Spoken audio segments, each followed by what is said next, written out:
Good afternoon. Welcome to today's Faculty Senate meeting. It is now 3 o'clock, and I'm going to call this meeting to order. I'd like to invite Annalisa Manera, who is the vice chair for SACUA, to also unmute and join me. Thank you so much for taking the time to be present today to weigh in on the critical issues before us. It has been a challenging time for all of us as we conduct our usual responsibilities within the ever-changing circumstances brought on by COVID-19. As you may know, I'm a professor of music education in the School of Music, Theater, and Dance, where I have been a faculty member for almost 20 years. I decided to participate in faculty governance because I understand the importance of the opportunity for faculty to weigh in on important issues that impact the university and faculty in particular. And it has been my goal and mission to bring forth as many faculty voices as possible since I took office on May 1st. This year has brought sizable obstacles to navigate, such as understanding the application of our long-standing University Senate rules to this new virtual environment that is neither addressed nor anticipated in those rules, as well as trying to understand and learn the technical aspects of running a meeting such as this, the first of its kind in university history. That learning curve has been quite steep, and I have been required to make many swift decisions in the past few weeks. But please know that I am deeply committed to the faculty at the University of Michigan, which includes representing your interests through faculty governance to the best of my ability. This meeting's agenda has been planned by SACUA to facilitate an electronic deliberative meeting where members of Faculty Senate may engage in a dialogue about 6 motions that were submitted to the Faculty Senate office in advance in compliance with the requirements of our University Senate rules.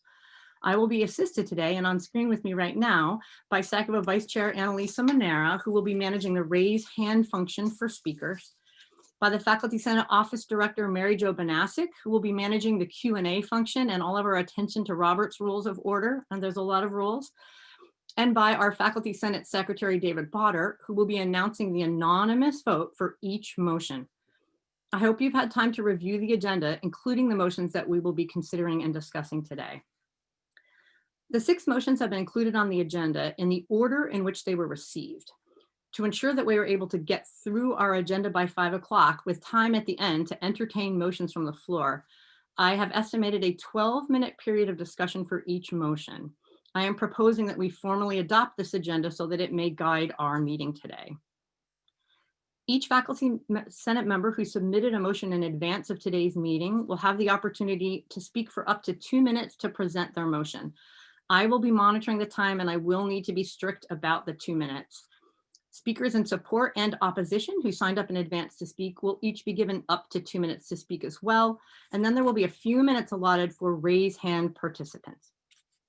These participants will also have up to 2 minutes to speak. And again, I will have to be quite strict about that time. If additional time is needed for debate on a particular motion, a motion to extend time for considering the item may be entertained. The Q&A function will be used exclusively for these types of requests to propose motions that are germane to the motion being discussed. And finally, as you can already see, the chat function will remain open for the meeting, but it will not be monitored. We will address each motion in turn, and anonymous, no names connected votes will be taken for each motion immediately following discussion of that motion.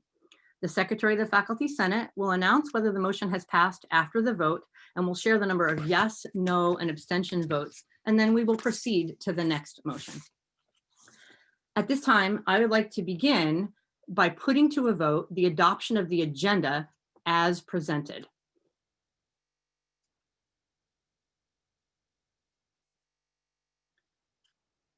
And I would like to invite anyone who wishes to oppose this agenda to use the raise hand function, and Annalisa will respond and allow you to speak. So DJ Trela is the first person who raised their hand.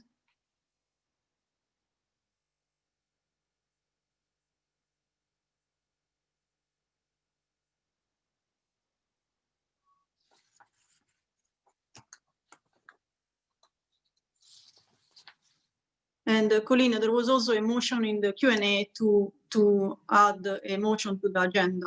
Yeah, any motions have to go through Q&A through Mary Jo. So Mary Jo, do you wish to bring forth something from the Q&A?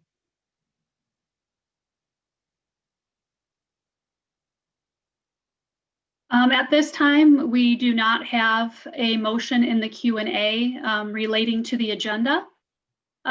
We have a motion that may be presented later, but it is not germane to the issue of the agenda being discussed at the moment. And did we have a speaker who was wishing to speak? So right now, I mean, there is Holly Hughes, who is on the top of the list of people who raised hand. So I would invite Ollie to respond regarding the agenda.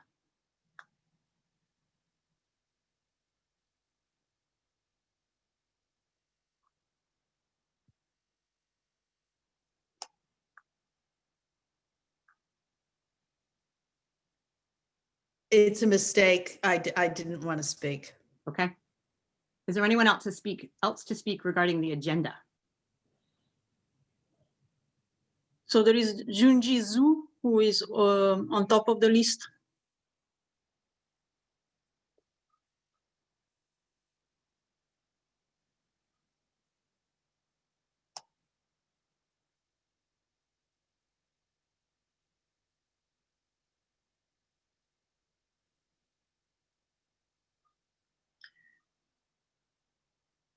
Okay, I'm receiving several motions to accept the agenda. I wanted to pass that along in the Q&A. So is there any other discussion before we take a motion, take a vote? The voting screen came on for you just a second. That was an error. It will come up in a moment when I call it.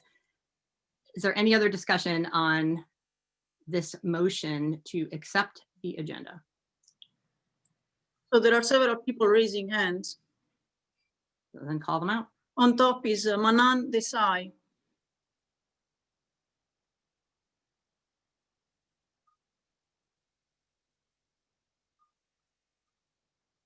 We have a motion to call the question from Vincent Young to put this to a vote. Okay, then I'm going to go ahead and call up the poll. You should see a screen that asks you to vote on whether you approve the agenda.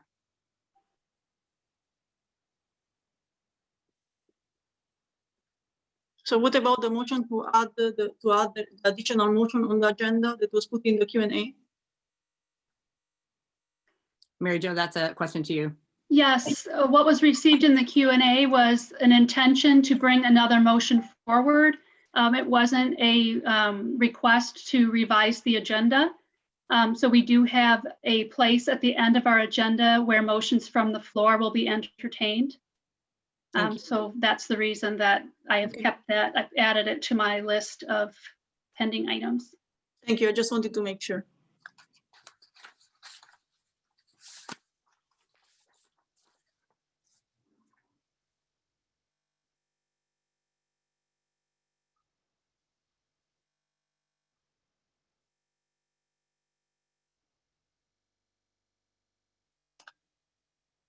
I would also invite, people who do not want to speak, to press again. There are several people who have raised hands, and so if you can, click again and remove your raised hand, that will be helpful. Thank you. We're just waiting for the votes to be in and David to let us know the results.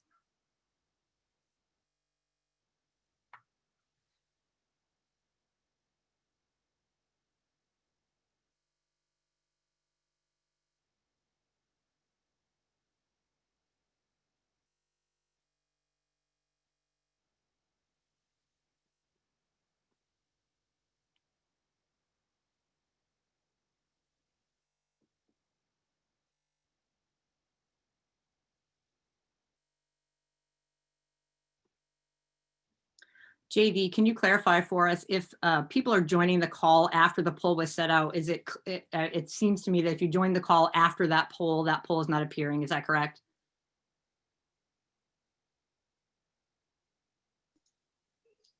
I can't confirm that. Okay. It appears to me that people that enter the call late may have missed that poll, but that's the way it will be for the entire meeting. Actually, if you were not here when the poll is called, then we won't have your vote.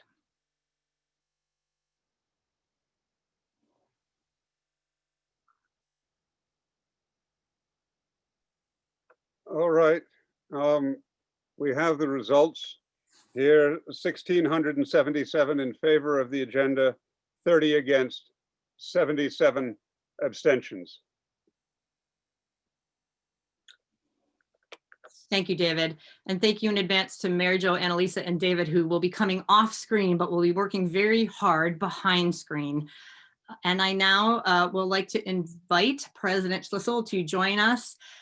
He has requested to exercise his right to address the Faculty Senate pursuant to our University Senate rules, and he will speak for 10 minutes. I'm setting the timer now, and the floor is yours. Thanks, Colleen, and thanks for your leadership of SACUA this year. And also thanks to the Michigan faculty who've been working hard and creatively for months to continue their research and creative work and teaching and service and clinical care, despite the unprecedented challenges of the global pandemic. I also want to thank our students and staff who've done remarkably well keeping the pandemic in check thus far. While it's not mentioned in the motions today, I want to call out the important discussion occurring about public safety and policing, and the provost's announcement yesterday that we'll be working with SACUA, student government, voices of the staff, and other interested groups to define the best approach to setting up a task force on this topic. GEO should get credit for continuing to push this critical issue. I also want to note our ongoing efforts to reach an agreement with GEO and to make sure that our undergrads are provided with the education we promised them. I'd like to thank the faculty from each of our many disciplines for their contributions to making this semester possible and for raising important issues and concerns. Criticisms and challenges are qualities that make universities great. They also provide an opportunity to create solutions that benefit from multiple perspectives. We can and must work together as a university to solve problems. This is the challenge I see before us now. Recent months have reminded me how important faculty participation and engagement are to academic leadership. I reiterate the pledge from yesterday's interview with Scott Page, and in my faculty email, to increase my broad engagement with the faculty so we can better work together during this period of crisis and throughout the rest of my presidency. I'm convinced we want the same thing, and we're all operating in good faith. We want to be able to do our scholarship, teaching, societal service, and clinical care while keeping our whole community healthy and safe. I'd like to touch briefly on three things for a few moments: why we're trying so hard to be partly residential and in person despite the pandemic, the role of testing in our plans, and how we'll track whether things are working. Why are we working so hard to provide our students with an in-person education? The University of Michigan educational experience is truly special. For my taste, it's the best public research university education in the country. Many of our important classes can only be delivered in person. Lab classes, studios, nursing classes, there are myriad examples. Also, we knew that tens of thousands of students were going to make choices to come to Ann Arbor this fall, whether we were fully remote or partly in person. Actually, it might have been even harder to help keep them safe without a physical link to an active campus. Also, I'm concerned about the stress and anxiety and loss and loneliness felt by students, and what we might be able to do by bringing them together to mitigate those consequences of the pandemic. There also were equity issues weighing on our minds. Many students don't have safe and robust remote environments in which to study and learn. There's food insecurity, connectivity problems, access to medical care issues. The dormitories for many solve those problems. Important aspects of a Michigan education are co-curricular and social. Throughout this process, I was thinking of my own experience as a middle-class kid going to a private research university, an elite research university on the East Coast. My freshman roommate, randomly assigned, took about 30 seconds to bring up the fact that his father was a United States Senator, and my next door neighbor's dad had been the Attorney General of the United States. It seemed like half the floor had gone to Choate or Exeter or Andover, and I had no idea how I would survive in this milieu of privileged young people. The most important thing I learned actually that entire year was that no matter what a person's background is, we all have strengths and weaknesses. We all have things we can contribute and things we have to work on. That was an enormously empowering lesson that's lasted my whole life. And those are the kind of lessons students get in residential higher ed. Testing is a key component of our public health toolbox. Our approach, developed through consultation with School of Public Health and medical faculty. We also considered aspects of our plan with humanists and social scientists as part of an advisory group. The goals are to keep people safe, prevent transmission of the virus, identify any problem areas quickly so we can intervene, and provide care to anyone who's sick. We won't all agree on every strategy to be successful, but I'm confident in our public health guidance and using the multi-tiered approach that's been used to guide the state of Michigan as well. We've posted greater details online and have expanded testing at every opportunity. We announced yesterday a further expansion that will result in more than 10,000 tests per week. I need to reiterate, however, that wearing a mask, washing your hands, social distancing, and avoiding crowds are the key factors in avoiding COVID-19. They worked in our health system, they worked in our research labs, and they work in our classrooms and on our campus. There's great interest in the metrics we're using to consider when or whether to change tactics or whether to pull back from our current approach. We plan to post these in the coming days in great detail to further enhance transparency, but I've spoken about them for months. There are measures of disease frequency and rate of increase, the presence and number of clusters of infection, the status of the pandemic in Ann Arbor and Washtenaw County, our public health capacity in terms of case investigations, contact tracing, our quarantine capacity, and the capacity of University Health and Michigan Medicine to provide care for the ill.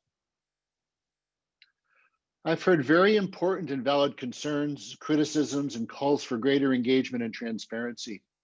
We've done a lot well, and we've made our share of mistakes. My team and I are working around the clock to fix those. We're posting more info and making it easier to find. The provost and I will work with SACUA and other groups to create a faculty council to promote broader and deeper engagement on many aspects of the pandemic. What I haven't heard is a lack of commitment to this university that we all love. The pandemic will be with us for a long time. Let's join together to focus on how we'll beat it. Everyone wants to keep our community safe and do our very best in teaching our students, conducting our research, caring for our patients, and contributing to solutions of the pressing problems we all face as a society. That's why we all chose Michigan, why students want to join us, and why we attract the best minds to the faculty. We work as a university to solve problems. I hear this commitment loud and clear, and I want to get it right. I'm certain that everything we're working on will be done better, we'll get there faster, and will deepen our sense of community if I continue to prioritize faculty engagement and transparency. We can keep our community safe and make the Michigan experience special for all by working on these challenges together. Thank you all very much. Thank you very much. I'm going to return now to the agenda next item, which is our first motion on electronic meetings for Faculty Senate. And this is a motion that was brought forth by SACUA, and I'm going to invite Annalisa Manera, who's a SACUA Vice Chair, to present the motion in 2 minutes. So I will just start talking for the sake of time. So this motion is about having the possibility to hold electronic meetings like we are doing right now. We had this motion in the working since several years. We never had the 100 people quorum to be able to approve this motion. Today we have 2,098 people. And so we are going to basically take advantage of this historical moment to pass a motion that will allow to all the Faculty Senate meetings electronically, which is exactly what we need, especially in those times. Thank you, Annalisa. The office did not receive any request in advance to speak in opposition to this motion. So right now, I would like to invite anyone who wishes to speak in opposition to this motion to raise their hand, and Annalisa will find you.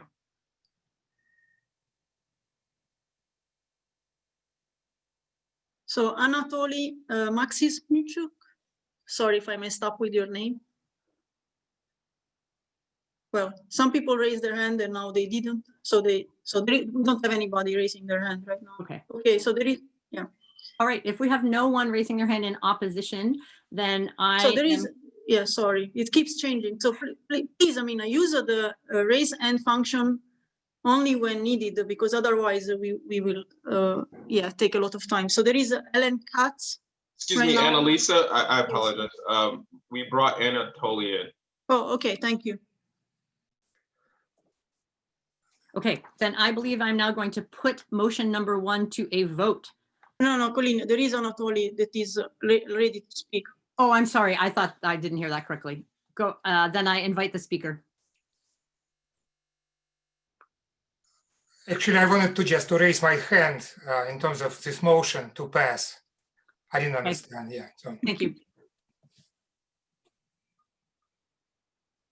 So Then I just for think I- clarification, when we are going to vote, I mean, we are going to receive a poll, and this is actually how we are going to vote. So the raise hand is only to speak. And as Colleen mentioned, when she calls people that wants to speak in favor, then please only the people who want to speak in favor should raise hand, and same is for people who wants to speak against. Thank you. I am now going to put motion number 1 on electronic voting to a vote, and you should see a poll show up on your screen. You will have 2 minutes or less to make the vote. Less if all of the votes come in before 2 minutes.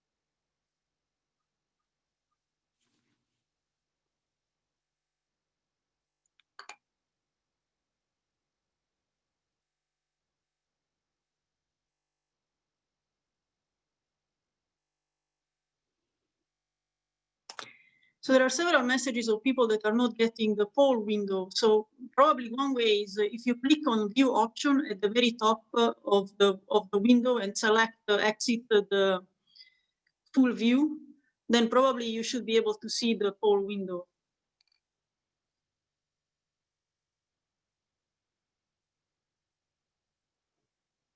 There are some people raising hand. Stephen Weiss has a raised hand.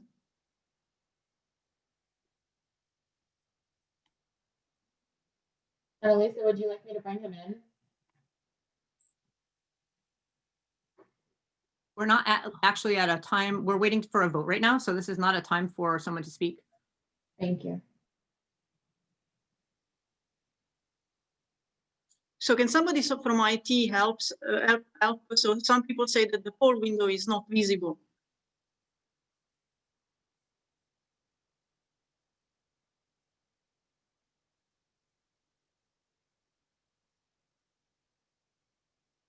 If you do not see the poll, please exit full screen.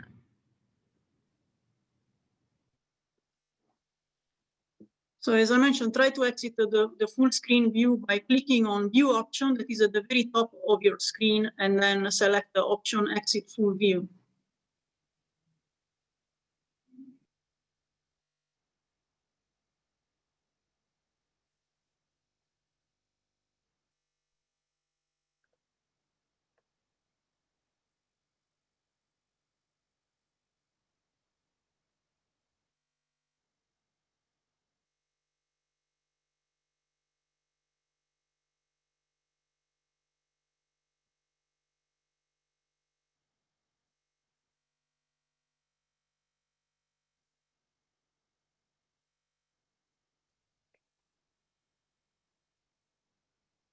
So looking also at the several questions that come up in the chat. So you're all muted, but you know, once there is once is your turn to speak. I mean, like I said, if you raise your hand and is at the right time, then you will be elevated to panelist and you will be able to unmute yourself. So we have to do that because, you know, we have 2,143 people currently connected. And so, you know, we have to unmute everybody because of this.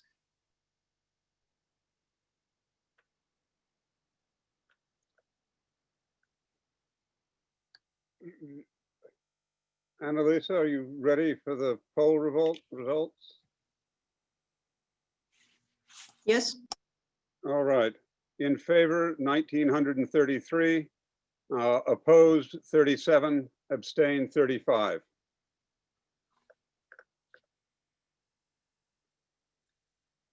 Thank you. So the motion passes. We are going to turn now to motion number 2, Wynick, Manera, Szymanski on September 16th, 2020. It is a vote of no confidence in the administration's reopening plans. And I invite Silke Wynick for her 2 minutes. She was the submitter.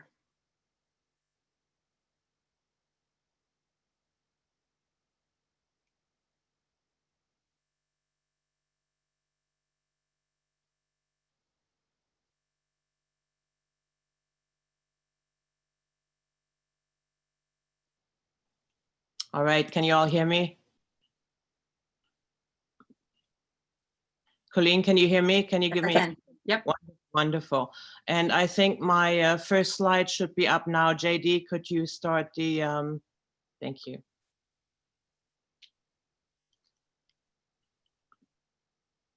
So I have never in my 22 years at Michigan seen the campus in such deep anguish and turmoil. We simply must adjust course. President Schlissel has finally admitted that the university was ill-prepared. Unlike our peer institutions, slide, we did not secure sufficient testing capacities. We did not create humane quarantine conditions. We only tested about 1/3 of our students before they arrived in town. We have failed to get to even 3,000 tests a week so far. Now we're shooting for 6,000 or 10,000 by end of September. Enough? Slide 3. Last week, we performed 2,000 tests about. The positivity rate was 2.1%. The University of Illinois performed 55,000 tests with a positivity rate of 0.57%. Cornell is at 0.09. Are we doing better, as Mark Schlissel implied, or worse? Experts tell me we actually don't know. Next slide. Our numbers are too small to tell. Our dashboard mingled symptomatic and surveillance testing, and our opt-in scheme further skews the data. But at least our football players will get tested daily, unlike our resident advisors who live in the dorms. In the meantime, reports emerged that some students with symptoms don't go to UM testing because they don't want to live with the roaches in Northwood. Slide. 10% of the Department of Dance is in quarantine, but they only learned of their exposure because of their students' self-report.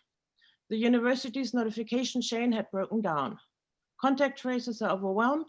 Parents are scared. The city is worried. Graduate students, residential advisors, and dining hall workers walked off the job. Slide 6. All of them demand a better pandemic plan, one finally responsive to all of their voices. And here we are, the faculty, and I hope, slide, we can stand with them and say, this simply is not good enough. Thank you. Thank you, Professor Wynick. I now invite a supporter of this motion, Stefan Szymanski.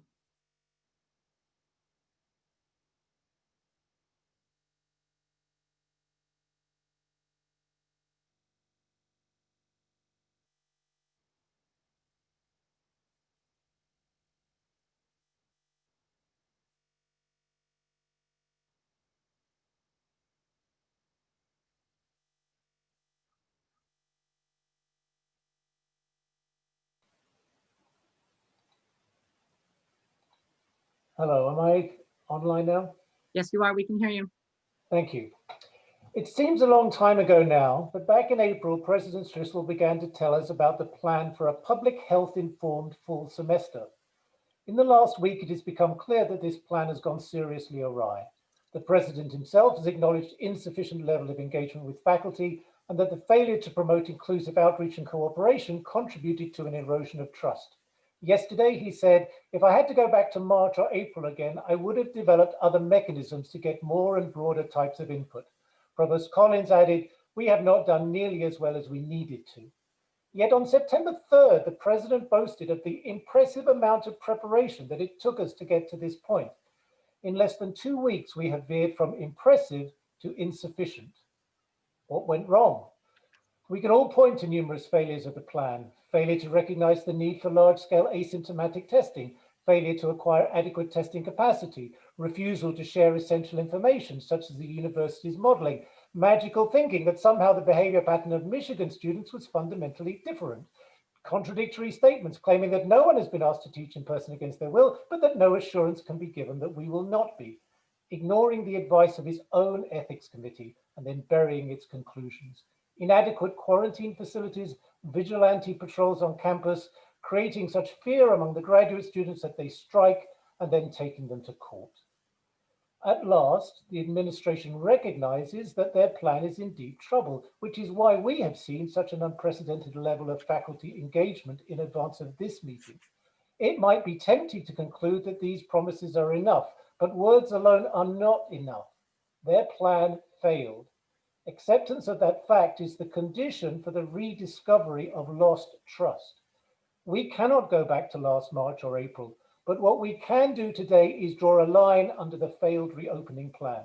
To move forward, we must put on record our conviction that the plan has failed and vote for the motion of no confidence. Thank you. Thank you. The chair now calls in opposition of this motion, David Wright.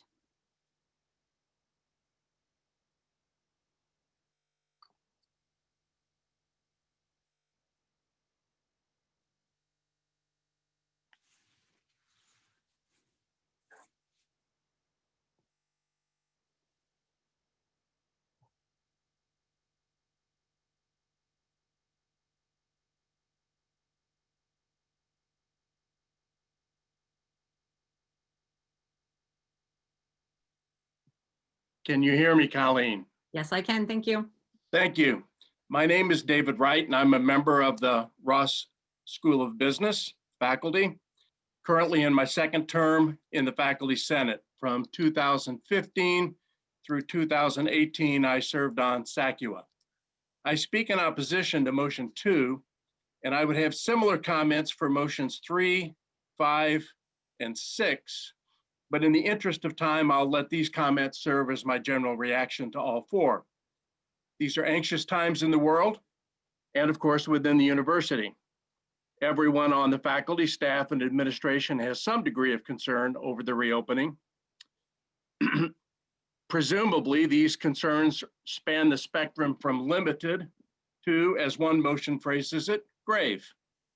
Mine are in no way grave, nor do they approach a level that suggests we should not reopen the university or in any way support one of these votes of no confidence. As a member of the faculty of the Ross Business School, my opinions are based primarily on what I've observed thus far within that school. I'm very impressed with the policies, procedures, and protocol that we have in place. The faculty has been polled numerous times on at least 2 highly correlated questions. Do we consider ourselves or a family member on a CDC list of conditions and factors placing us at elevated COVID-19 risk? And 2, what are our personal preferences regarding teaching in person, remotely, or hybrid?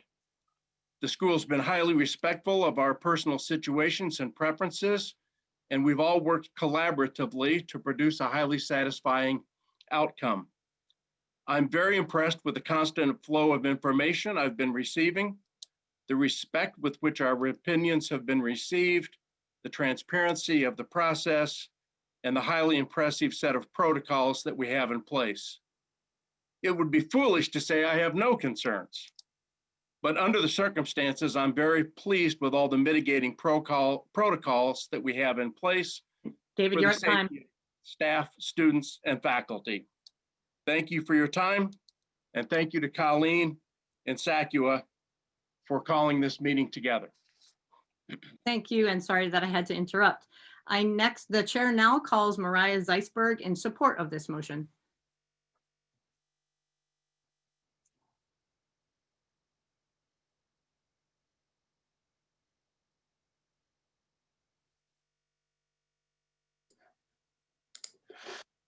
Is this,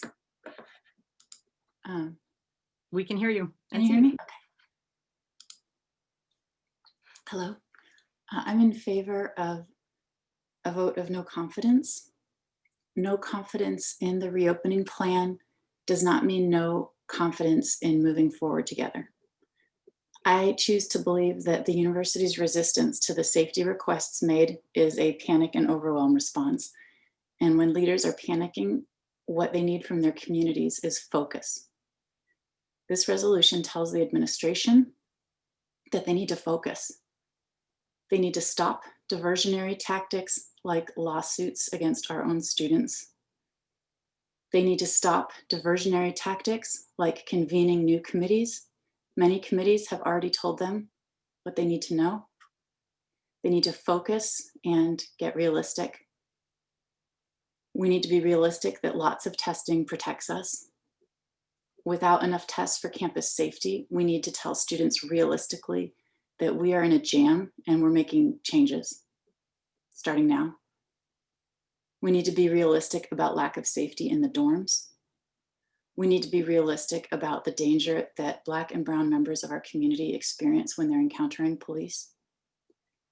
We need to be realistic about ICE's participation in human rights atrocities and realistic about what the terms of our connection with ICE signify about our values. We need to be realistic about the contribution that GEO is making through its advocacy before, not after, the university's reopening has pushed Washtenaw County into the red zone. I don't believe we would be having these conversations without GEO's strikes. Thank you, GEO. We need to be realistic about what this campus opening means for the winter term. And if we love the university, we need to help it focus. A vote of no confidence says we do not support avoiding this conversation, deferring it, or distracting. It says that we can act collectively together and protect each other. It says that we still think voting matters. It says that we know our administrators can focus and that we insist that they will focus. Thank you. I next call Gil Omen in opposition to this motion.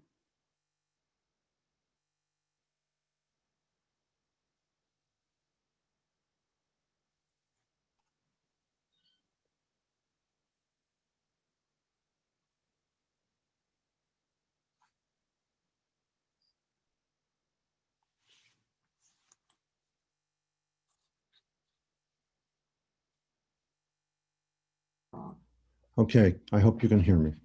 I can hear you, yes.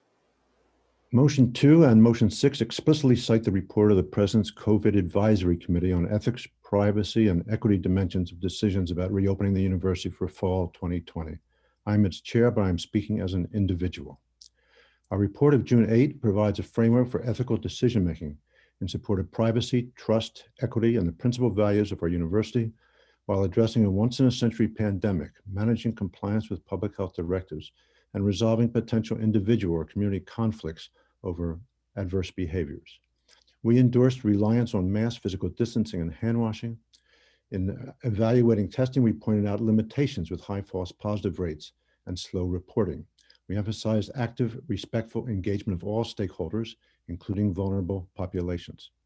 The university has pursued a hybrid path for serving educational, research, and clinical goals while mitigating the pandemic risks and obeying the governor's orders. President Schlissel met with the committee, discussed our analyses and findings. The report was posted at the public Maize and Blueprint website under COVID committees. 7 weeks later, we requested an update in the context of the dramatic surges of cases in southern and western states. Our July 31 letter reaffirmed our risk matrix, including an aspirational goal to limit risks of infectious and social behavioral consequences to those our communities would face if not at the university. Many, however, would be in Southeast Michigan or in difficult environments in that case. In the 6 weeks since, public health parameters remain relatively favorable here as students and faculty have returned. The vast majority of classes are online with instructors' preferences to be respected. Research and medical services have been renewed with care. Dorm density is reduced. Isolation-related stresses are being recognized. Positive test rates are quite low and testing is ramping up with better tests. There have been missteps like the sudden requirement for daily symptom reporting by everyone and the proposed reliance on armed police while there is a perception of racial profiling. Those plans were reversed. I'm cautiously optimistic about our current path. I oppose motion 2 and 6. I strongly support motion 4 for greater transparency, Give Lou, engagement, you're at time. in socio-behavioral experiences. Thank you. Thank you, and sorry for the interruption. We now can take a raised hand. If you have raised your hand at any time, please unraise your hand. We are now taking a raised hand in support. So only click the raise hand if you are looking to come forth and speak in support of this motion. And Annalisa will call a supporter.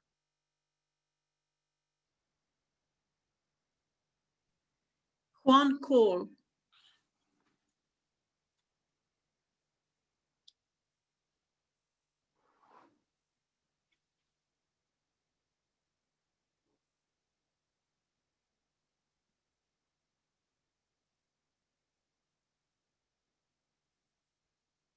So can the IT let me know whether that name was okay or whether I should call another name?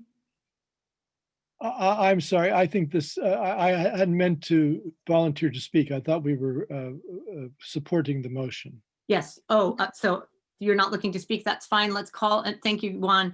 Let's call another person who wishes to speak about the motion. In support. So Duncan Steele.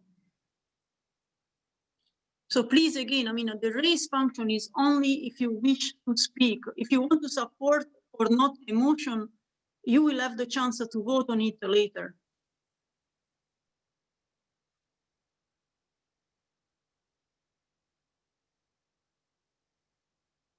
That was an error, sorry. Okay, choose another supporter. Okay, so I don't see any raised hand. So is there somebody who wants to speak in favor of this motion? Please raise your hand.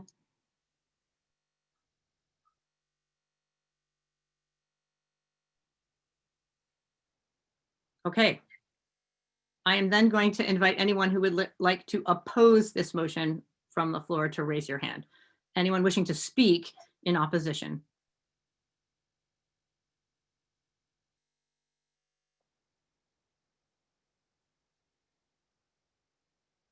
Benjamin Passi.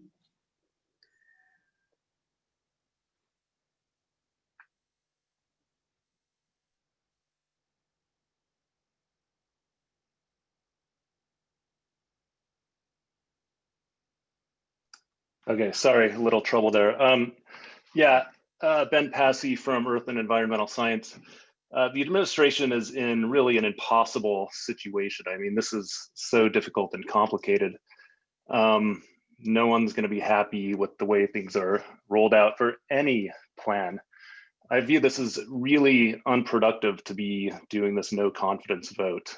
We need to get together. This is like we're on a ship in rough seas, and the captain is, everyone is doing the best they can. So I really think this is unproductive. Thank you. Thank you. According to our agenda, we have time for an additional hand raise of either opposition or support. Would you please raise your hand, and Elisa will call a hand. Fred Terry Jr.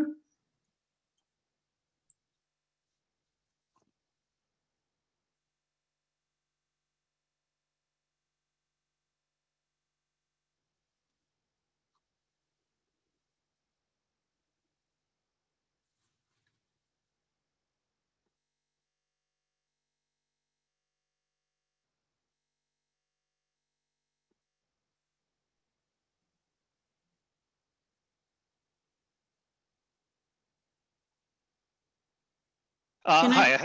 Yes, I had great trouble unmuting here, something odd. It's with a lot of reluctance that I put myself forward in this group, but I have to agree with the last speaker that these are really unprecedented times. I think there's a lot of spots where we can point and say that the administration has made missteps and not communicated adequately with the faculty, but I think they've really been trying very hard. And I think it is time for us to pull together and try to do a good job with this rather than being aggressive and casting stones. I think the president has really clearly gotten the message that there's a lot of us that are not happy. But really putting forth a public shaming in this fashion and making national headlines of calling a no confidence vote against our leadership is not going to serve the university in the long term. So I would strongly urge you to be somber. In 2 weeks, frankly, I have not been able to digest all of the facts that you put forth. I think this is much too serious a matter to act with this level of haste, even if those supporting the motion are absolutely correct. Many of us just have not had the opportunity in the midst of all of the rest of this to make decisions of this gravity. Thank you. Colleen, may I just mention something? I'm sorry to interrupt. Panelists can enable their cameras. So when they are speaking, when people are speaking, they can enable their cameras so people can see them. I just wanted to mention that. Great, thank you. I now aim to put forth a vote on motion 2. Wait just a minute before putting up the poll.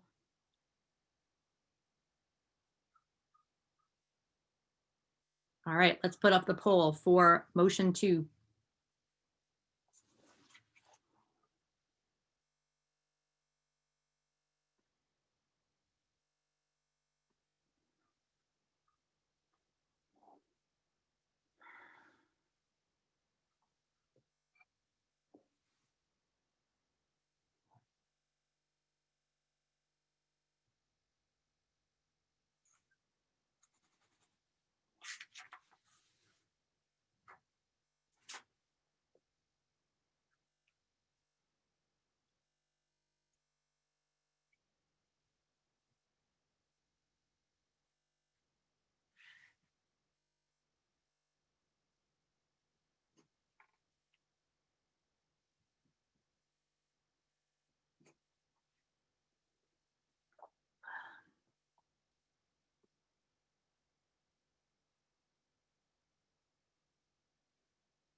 To a question in the poll. Yes, the voting is anonymous.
All right, the vote is 915 in favor, 991 against, 198 abstentions. The motion has failed to acquire a majority. Okay, thank you, David. We will proceed on next to motion 3, Toyama, Merlin, and Gilbert. The implementation of permanent policy requiring substantive consultation of the administration on all matters relevant to faculty with existing bodies of faculty governance. The chair recognizes the submitter, Kentaro Toyama.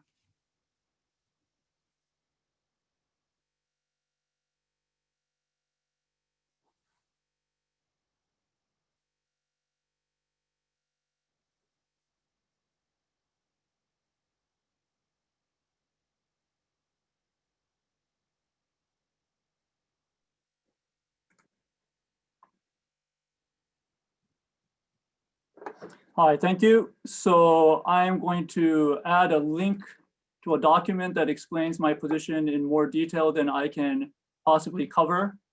There it is right there. And what I would like to say is that we are actually facing two crises at the university today. One is about the fall reopening under COVID. The other is that the university leadership does not take feedback from its constituencies very seriously. I understand what the previous speaker said about not having the time to incorporate all of the things that are happening. But I will say that for those of us who have been pushing back on the fall reopening, we have been doing so consistently since July. And the administration has, to be honest, not given an inch on the fundamental things that we have been asking. Some of the core ones are things like allowing an opt-out of in-person instruction without retaliation for anybody who can do their job without having to be in person. That has not been granted by the administration. Similarly, we have not been doing more testing. And in fact, even the amount of testing that the administration promised earlier, which was 3,000 a week, is not yet happening. We are not testing asymptomatic individuals, which is significant as a way of understanding when there might be outbreaks. All of this is basically the same set of requests that multiple constituencies on campus have been making. In fact, I have not yet seen any group on campus that is interacting with the administration express that they are particularly happy with the way that the fall reopening is happening. The goal with this motion that is in front of us now is basically to say, okay, so what should we do next? For me, one of the critical issues is that we have no significant power as faculty in administrative matters. We have faculty governance, but all of our input is advisory and we are routinely ignored. And also, we are not regularly consulted on matters that make a huge difference. And those are the ones that are in the whereas clauses that you see. So what I would like to suggest is that we file a motion in which the university implement a permanent hard-coded policy that requires the administration to do deep consultation of faculty, and I would say of all other constituencies as well, on matters that affect their health, livelihood, and their life. Thank you. I now invite Ashley Lucas in support of this motion.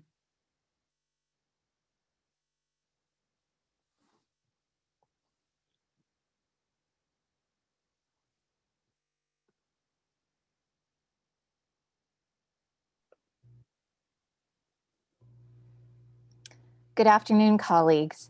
I'm speaking in support of this issue because only the faculty have the pedagogical expertise to understand how major decisions made at this university impact student learning.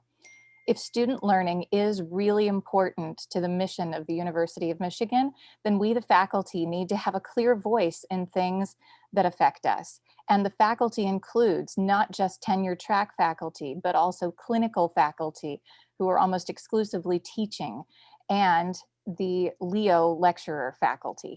All of us need to have a voice in this process.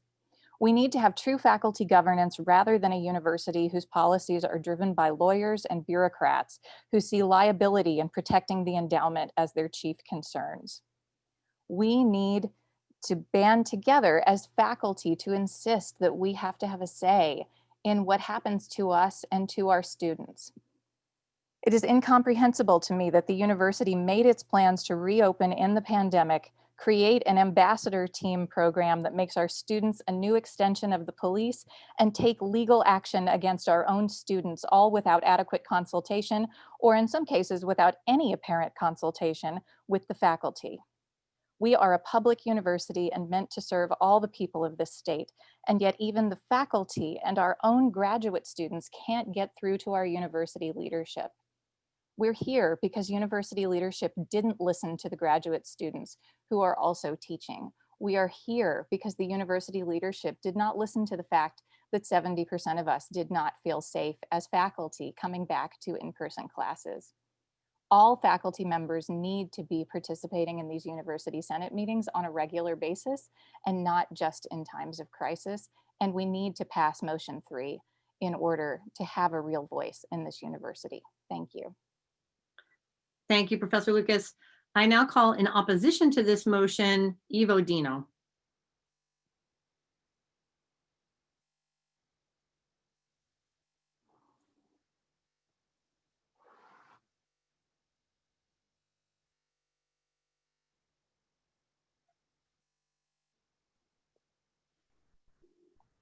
Hello, thank you, Madam Chair. Colleagues, I'm speaking against this motion. I would like to remind you that the University of Michigan has 200 years of history, and it has gone through a number of crises. Starting obviously with the Civil War in the 1860s and going through the housing bust of 2007. During that period, University of Michigan has shown that rational, cooperative, and strategic actions lead to enormous successes of handling these challenges. Despite my enormous respect to my good colleague, Kentaro Toyama, I recommend a vote against this motion because UM already has a number of strong mechanisms that provide quick communication channels, promote effective information exchange, and facilitate candid dialogue between faculty, students, staff, and university administrators. Examples of these include Regents bylaws, look at sections 4, 11, and 14, various regulations, including the Faculty Senate rules, and other mechanisms like SPG 201 up to 203. Over the past few months, University of Michigan faculty, administrator, and other community stakeholders have participated in a very wide range of meetings, town hall events, expert panels, and inclusive discussions. A number of faculty recommendations have already been adopted into the university. As previous speakers have mentioned, a number of things have not gone according to plan during that crisis, but that's okay because we are making adjustments as we go forward. The current 3-tier faculty governance system that we have at the university provides effective communication between the leadership and the faculty, in my opinion. And I vote against this motion because I believe that we need a balanced, cooperative, focused, unified, and most of all, constructive front to tackle the challenges that we're going to face during the 3rd century, most notably this viral pandemic and the environmental calamity. Thank you. Thank you. I now will be inviting a supporter from the floor who will then be followed by an opposition with Ronald Larson. So I have an opening here for a supporter. If anyone is looking to support this motion, they should raise their hand in the hand function only if you're wishing to speak, and Annalisa will call on you. Rita Locke Caruso.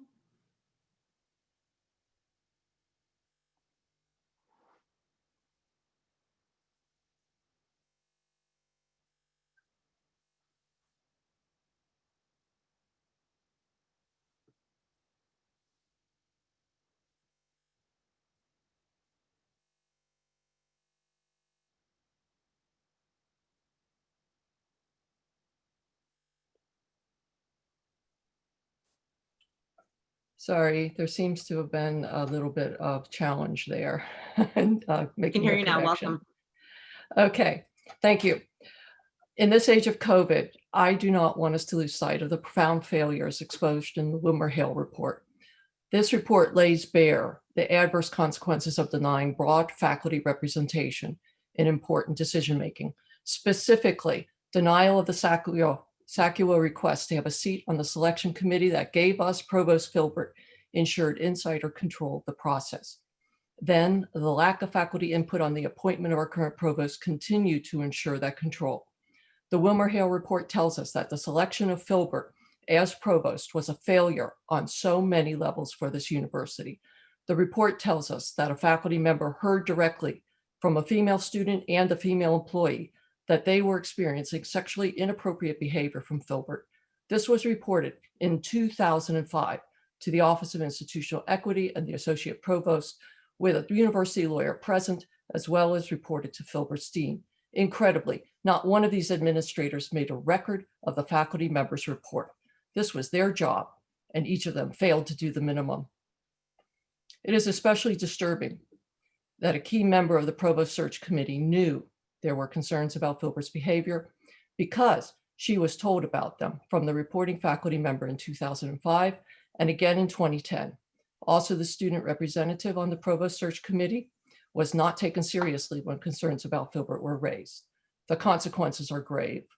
Filbert has caused considerable harm to women at this university. Women were denied education, degrees, job security, and career advancement because of Filbert's predatory sexual behavior and ruthlessness. The University of Michigan failed the women of the university. This failure is, I believe, a terrible lesson in the false logic of letting a few in the elite inner circle make critical decisions without truly broad and diverse faculty input. We need an end to insider university politics. We need broader inclusion of faculty on committees. We need honest opportunities over for time. wider faculty input. Thank you. Thank you. The chair now calls Ronald Larson in opposition of this motion. Paulina, can I make just a brief interruption? So there are people on the chat asking the fact that you want to log out and log in so that you can vote. If you can do that, and you can use exactly the same Zoom link. So you can log out and log in with your app. That is my understanding. I also added some instructions from the IT team in the chat. Thank you, Mary Jo.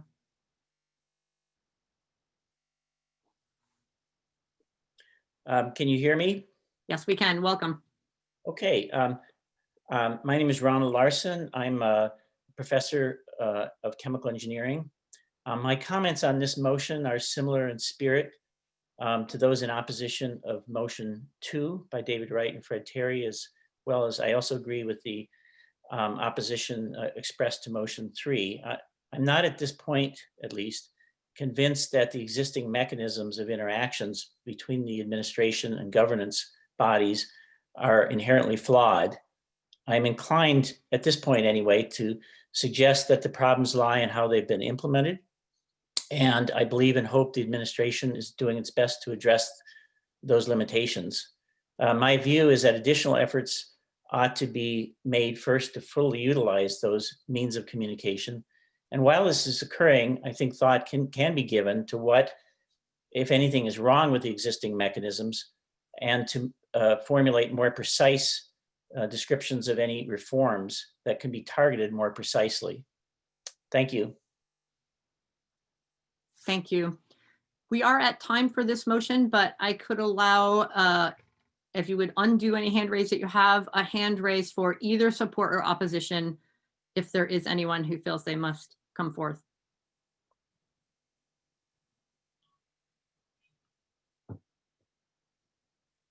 So there is again Fred Terry Jr.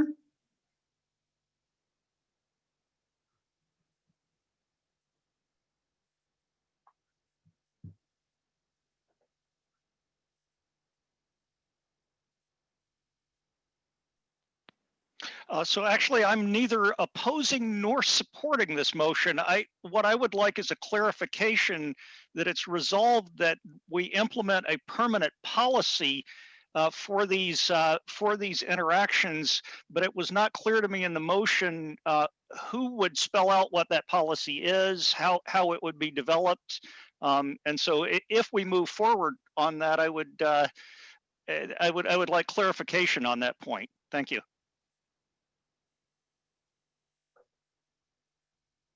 I can take a moment, Kentaro, to offer you a minute if you would like to respond.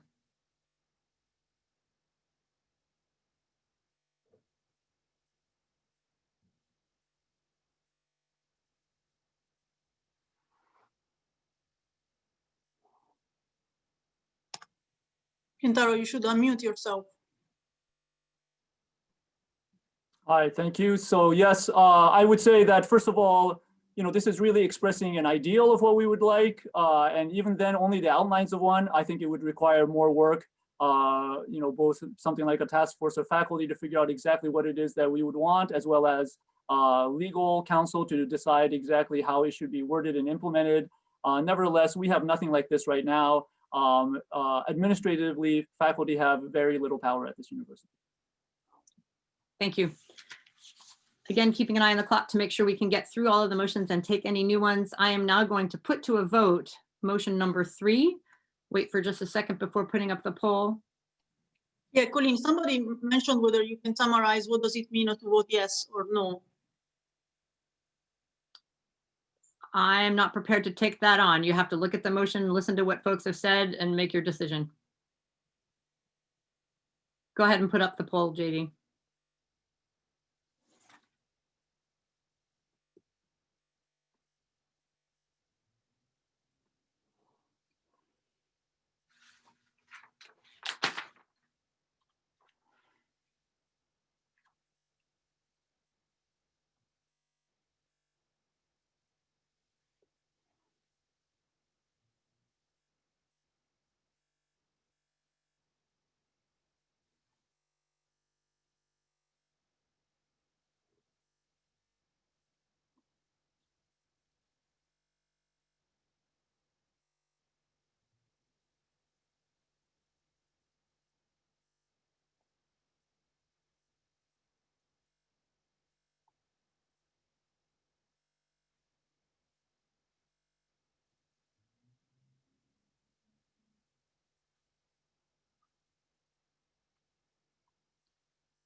Okay, the vote tallies are 1,328 in favor, 615 against, and 179 abstain.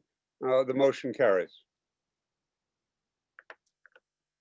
Okay, thank you, David. I have 4:07 on my clock. We are just over halfway through the meeting. We have 3 motions down and 3 to go for the eye safety and body safety of the team and everyone involved. I'm going to call a 2-minute screen break, and we will regroup at 4:09.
Clock says 4:09, so we will return now to come forth with motion number 4, Marsh, Gallo, Spencer, Liu, Potter, and Finlayson.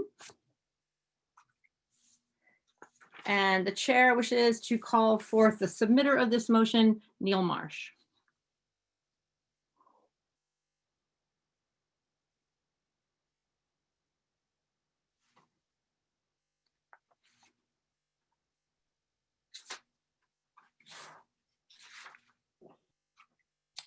Okay, thank you, Chair Conway.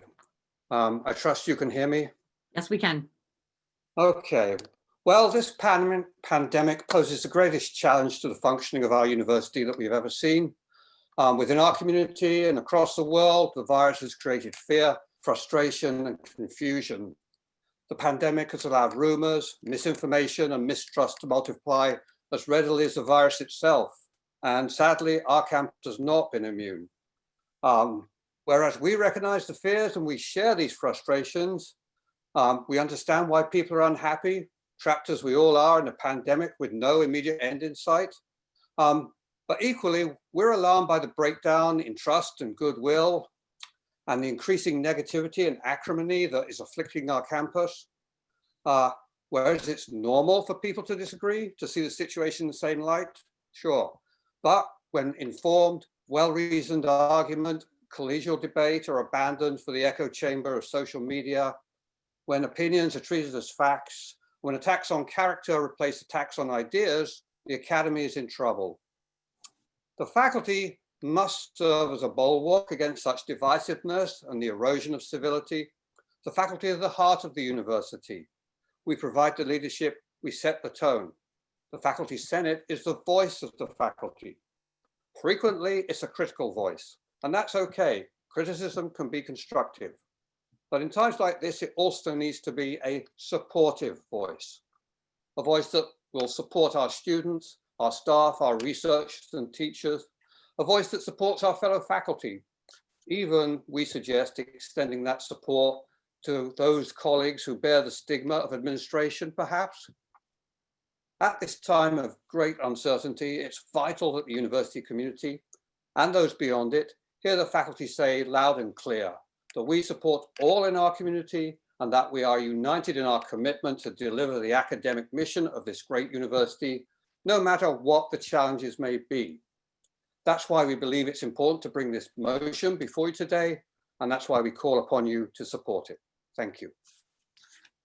Thank you. The chair now calls Brian Athy in support of this motion.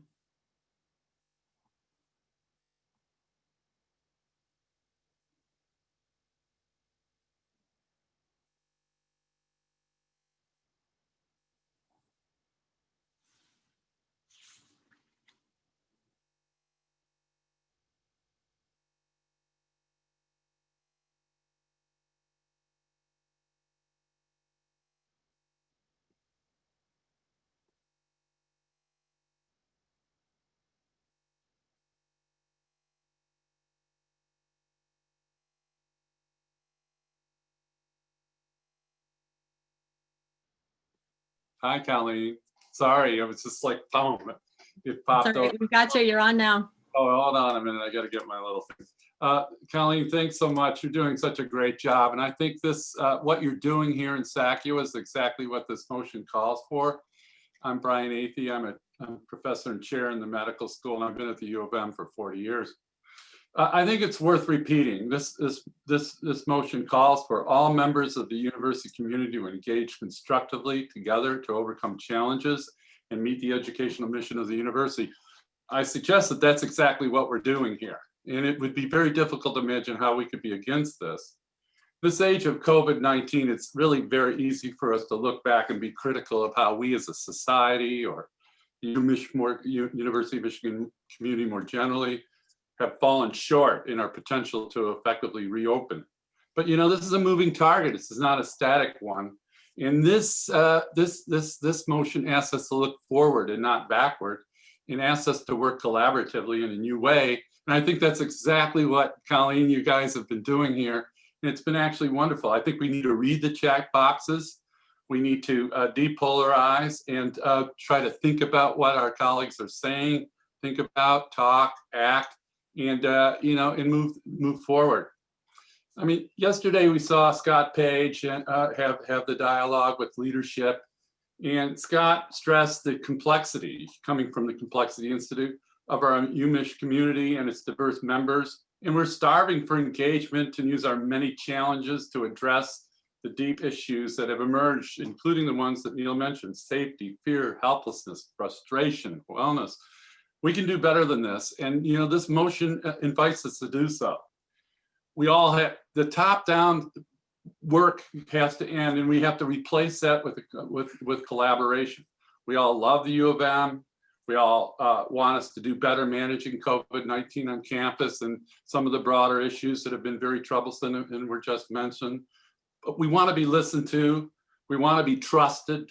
We want to be able to trust our leadership. And we want to be trusted by them. And you're on time. We're now listening, and thank you. I think motion 4 is worth supporting. Thank you very much. And thank you, Colleen, once again for what you're doing. Thank you. The chair now calls in opposition to this motion, Michael Atzman.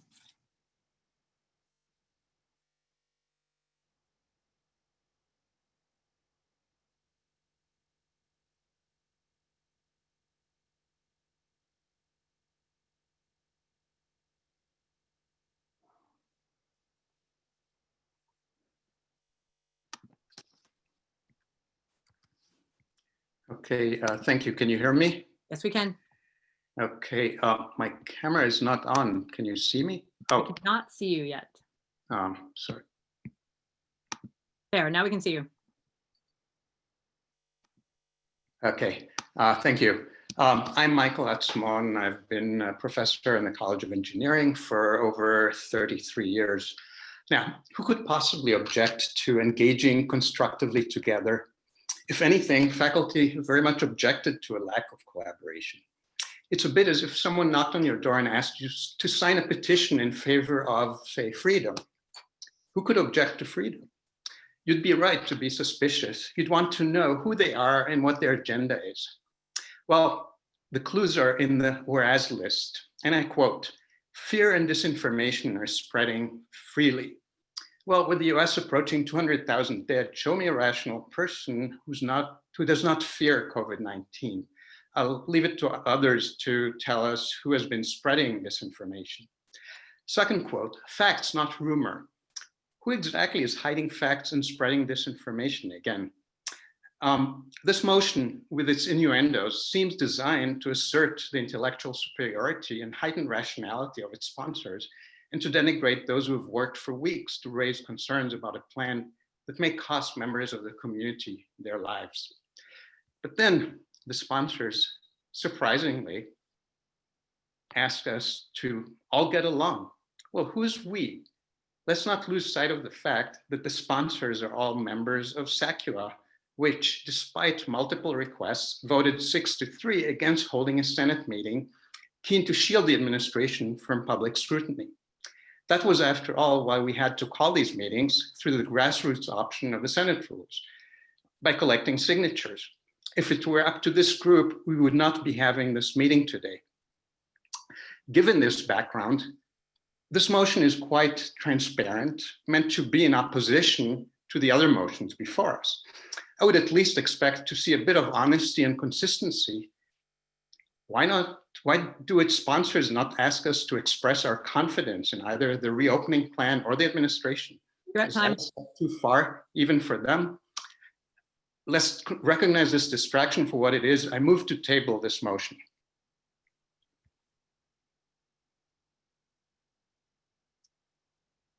Mary Jo, I'm looking for a moment here about the move to table. Okay, so if there's a move to table the motion, then what we would need to do is actually, that requires 2/3 vote of the rest of the people in attendance. So if there's a move to table the motion, then go ahead and call for a vote to see if you get 2/3 approval to go ahead and table the motion. Great, so JD will be putting forth a ballot in a moment. If 2/3 of the people who respond to the ballot believe we should table this motion, it will be tabled. If less than 2/3 of the people table this, say that they wish to table it, it will not be tabled, and we'll go on to our next speaker and continue with the motion. JD, when you have the tabling or not ballot prepared, you can put it up. Okay.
Okay, the vote total is 1250 in favor of tabling, 656 against, 160 abstentions. The 2/3 majority has not been obtained for tabling the motion.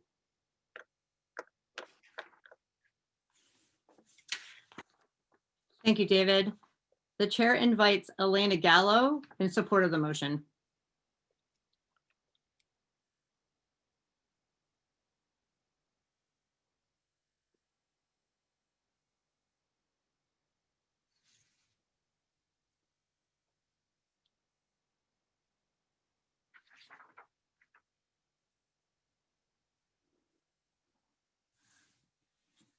Can you hear me? We can hear and see you. Thank you. So my name is Elena Gallo. I am a SACUA member and a faculty the astronomy department. I wish to start by saying that by supporting this motion, I speak neither in favor nor against the reopening plan. No single hard model can predict the spread of COVID-19 while at the same time accounting for the repercussions from thousands of job and housing and health insurance losses that would be caused by a prolonged and complete shutdown. These threats are as real as the pandemic. During these unprecedented times, our administrators are tasked with some of the most difficult and consequential decisions in their lives. As UM faculty, we owe it to our community to raise our concerns and voice our criticism to them. Yet, we must also acknowledge the all-encompassing nature of this crisis and that our different roles and experiences will result in different outlooks. I strongly believe that we need to leverage this diversity of opinions rather than belittle it, or worse, engage in personal attacks. For these reasons, I urge everyone to join me in supporting Professor Marsh's appeal for a constructive, fact-based dialogue and criticism, and in resisting the grip of an antagonistic us versus them culture that ultimately fails to serve the common good. Thank you for listening. Okay, we have received a request to call the question from Raymond DeVries. Can I just go ahead and do that? Go ahead and put this to a vote. Okay, thank you. I am now putting to a vote motion 4.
The vote totals are 826 in favor, 903 against, and 354 abstentions.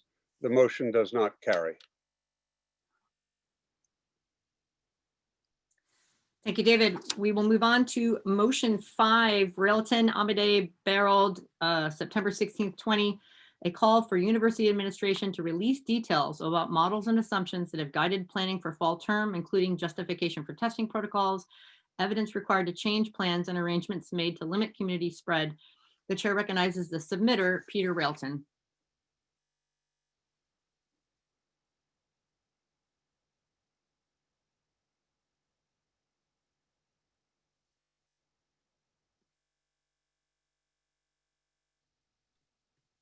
Thank you. Can I be heard? Yes, we can hear you. Very good. I see you. My name is Peter Railton. I'm a member of the Department of Philosophy. We've come here today because we are all deeply concerned about the state of health and trust among students, staff, faculty, and the wider community. Fortunately, as faculty, we have some authority and visibility to take positive steps, especially on behalf of more vulnerable constituencies, to call in concrete terms for fuller information, greater accountability, and wider participation. This motion has not been superseded by the information provided by President Schlissel's communications late yesterday, and today. First of all, these issues of transparency and process are fundamental structural issues that will continue to be important in the months to come. They are reasonable requests for information, and it should not require the threat of a vote of no confidence for the university to receive this vital information. The Faculty Senate should go on record insisting that it is entitled to such information. Second, has the administration answered our questions? The short answer is no. The dashboard, which is vital for day-to-day decision-making about safety by students and faculty, as well as staff and the community, remains unchanged and opaque. Information about outbreaks must be pieced together by individual public health notices. Models and criteria for reconsideration, we are told once again, are under development. Of course they are. Models are meant to learn from experience. But the point of this motion is that until we are shown these models, their criteria, and the assumptions behind them, the university community cannot bring to bear its wide resources and experience on that assessment and development. We are assured once again that public health experts have been consulted. But was there really an expert recommendation not to begin on-campus surveillance and testing until we are more than 2 weeks into term, or to do so on a restricted opt-in self-selected sample, which is still a feature of the testing regime, or to fail to provide tests on demand for concerned faculty, students, and staff? If so, let us see these expert recommendations and their grounds so that we can move forward from here, discussing these issues as reasonable, knowledgeable, caring participants in the joint project that should be and can be the University of Michigan's response to this pandemic. And you're over time. Thank you, and sorry to interrupt. I now call in support of this motion, Nick Tobier.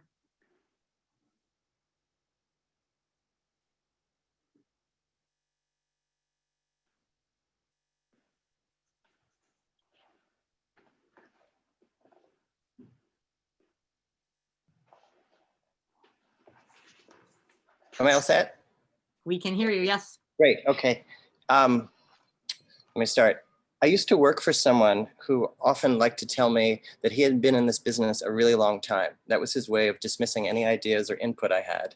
And I vowed that as an adult that I would never use the same arrogance that comes with this dismissal.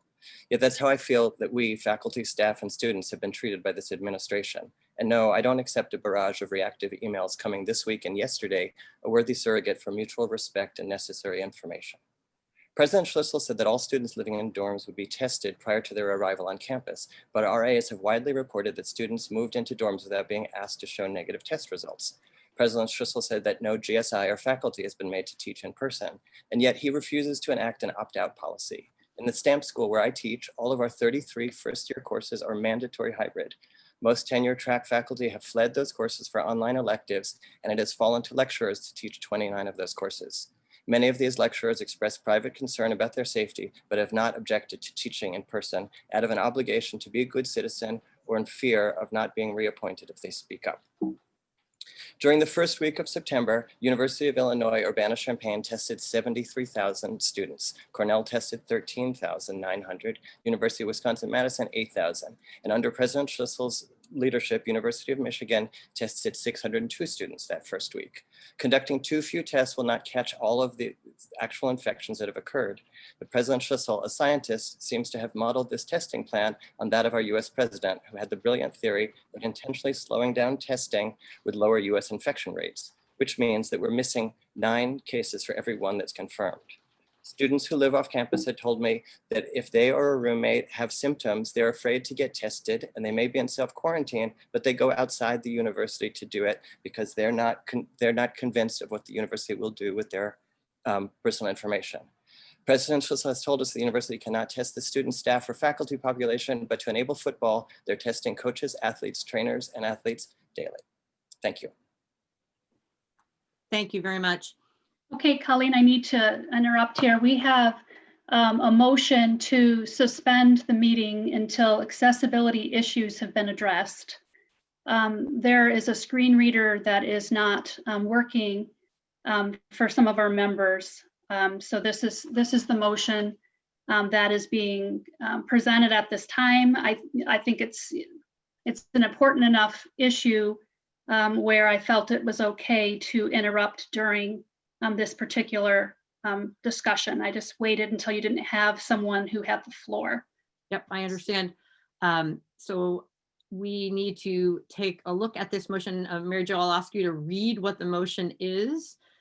And then JD will put forth a ballot as to whether 2/3 of the people who are voting believe we should take on a vote on this motion. Okay, let me sift through the Q&A real quick here. So people are actually putting motions in the chat. The chat is not being monitored. So it's the Q&A where motions are supposed to reside. Okay, so somebody is asking whether there is another way to capture those votes. So would somebody please put their motion in the Q&A so that we can actually have a vote? And we need a motion, we need a second, and we'll need to discuss it. Well, all motions from the floor actually require a 2/3 vote based on our rules. Right, before we even discuss it. Right, but we need someone to put the text of the motion in the Q&A so that I can have a poll populated. There is one. I move to pause this meeting until accessibility issues have been addressed. Okay.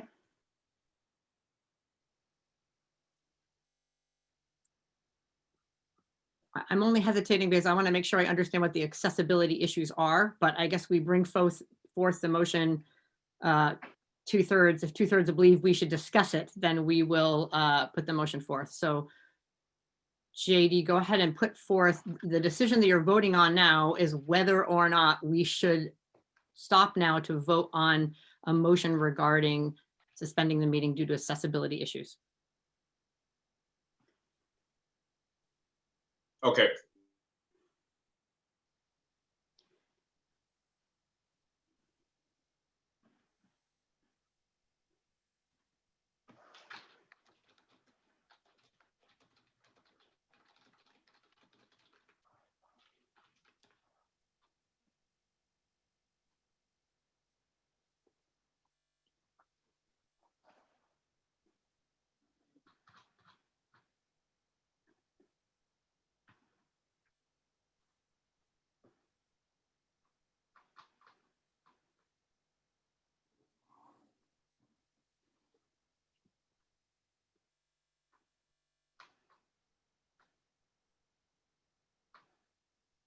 Okay, I'm waiting for confirmation from the movement to put this motion forward. I don't want to just grab something from the Q&A and then associate a name with it without the person's permission. Since we have several people who have made this motion, I want to make sure that the first one that I saw agrees to be affiliated with that. If she's actually making the motion, I actually don't think it's an issue. So let's just go ahead. Yes, she can. Okay, it's available, JD, to go ahead and populate a poll.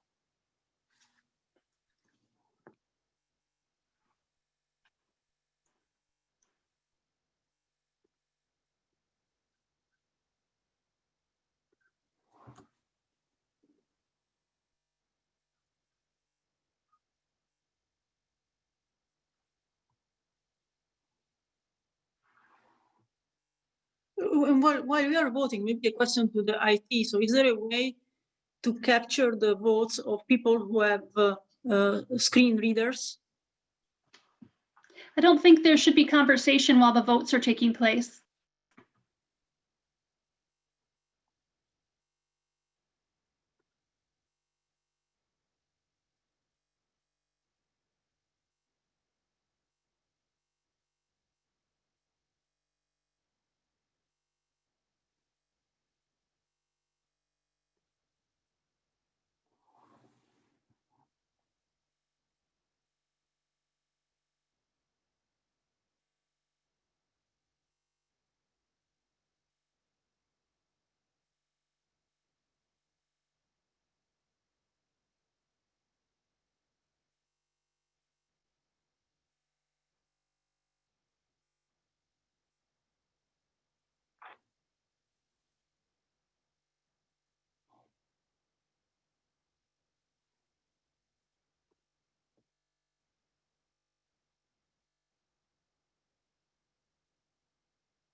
All right, the motion to suspend the meeting has 816 votes in favor, 928 against, and 291 abstentions. So it does not pass. Thank you, David. We will return to motion number 5, where we had heard from the submitter and one supporter. And now I'm inviting anyone who's in opposition to motion number 5 to raise their hand to be called on by Annalisa if you are in opposition to motion number 5.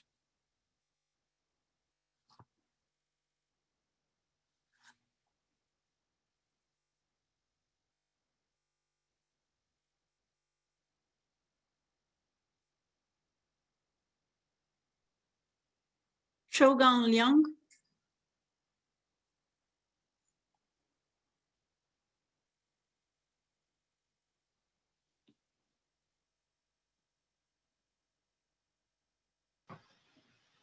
Oh, sorry, this is a mistake. Yeah, no. Okay, that's fine. Annalisa, is there another hand in opposition to this motion? No hand. Okay, I will invite if there is anyone else who wishes to speak regarding motion number 5.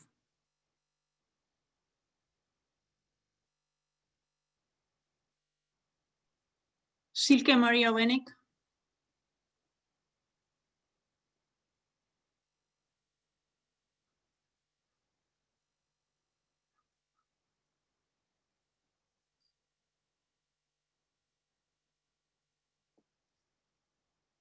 Can you hear me? Can I have a thumbs up? Yes, we can hear you. Yes, I just rise in brief support of motion 5, which I believe is to be very intellectually serious and raising urgent concerns, which we absolutely must address. Thank you for everybody who brought it forward. Thank you. I am now putting to a vote motion 5.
The vote in favor of the motion is 1,635, 293 against, 118 abstain.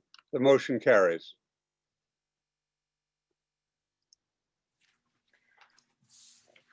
Thank you, David. We turn now to motion 6, Ward, Mudrick, Toyama, no confidence in Mark Schlissel's leadership. The chair recognizes the submitter, Stephen Ward.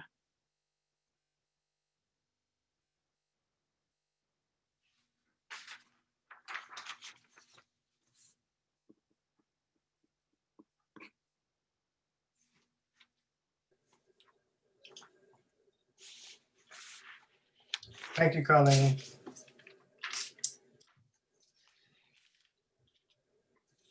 Colleagues,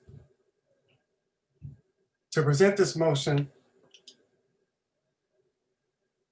hello, colleagues. Hi. To present this motion, I would like to respond to directly to what the president said at the beginning of this meeting. And I will include with that his communication with us through the event yesterday and the subsequent email. The president began by saying that these are unprecedented times. True, that's a word that we've heard quite a bit in the recent months and even on this, during this meeting. The other side of unprecedented, however, is the fact that what's happening right now may in fact set a precedent. The president's actions and inactions, particularly over the last 6 months, but perhaps over the last 6 years, are setting a precedent that we cannot and should not abide. He is engaged in evasion, misdirection, distortion, and falsehoods. The particulars of the motion are there on the screen and you have already read. Much of that has been already said. So what I want to do, my remaining time, is point out how that continued to what he did just when he spoke with us earlier. He mentioned GEO and had the very condescending comment that they deserve some credit, but he did not respond to their demands. He did not say anything about the current situation, and did not acknowledge that he and his administration are presently taking action designed to not only break the strike, but very possibly break the union itself. He spoke again in platitudes about policing, but did not acknowledge that students of color organizations have created a coalition calling for him to end the ambassador program, which others have also called out as a terribly misconceived effort, which in fact increases policing and armed police on campus in the moment in which the country is recognizing the racialized violence perpetrated by police. This is not simply a misstep, this is misleadership. That's time. I'd like to just say Martin Filbert also represents one of the most egregious examples of his misleadership.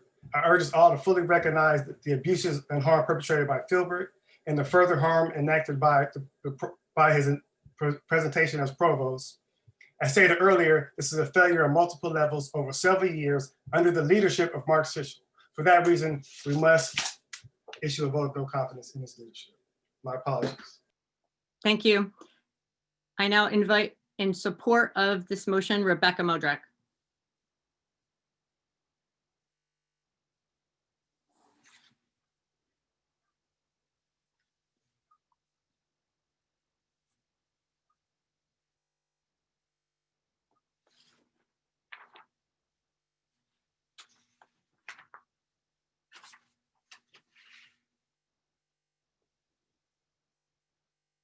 Mute.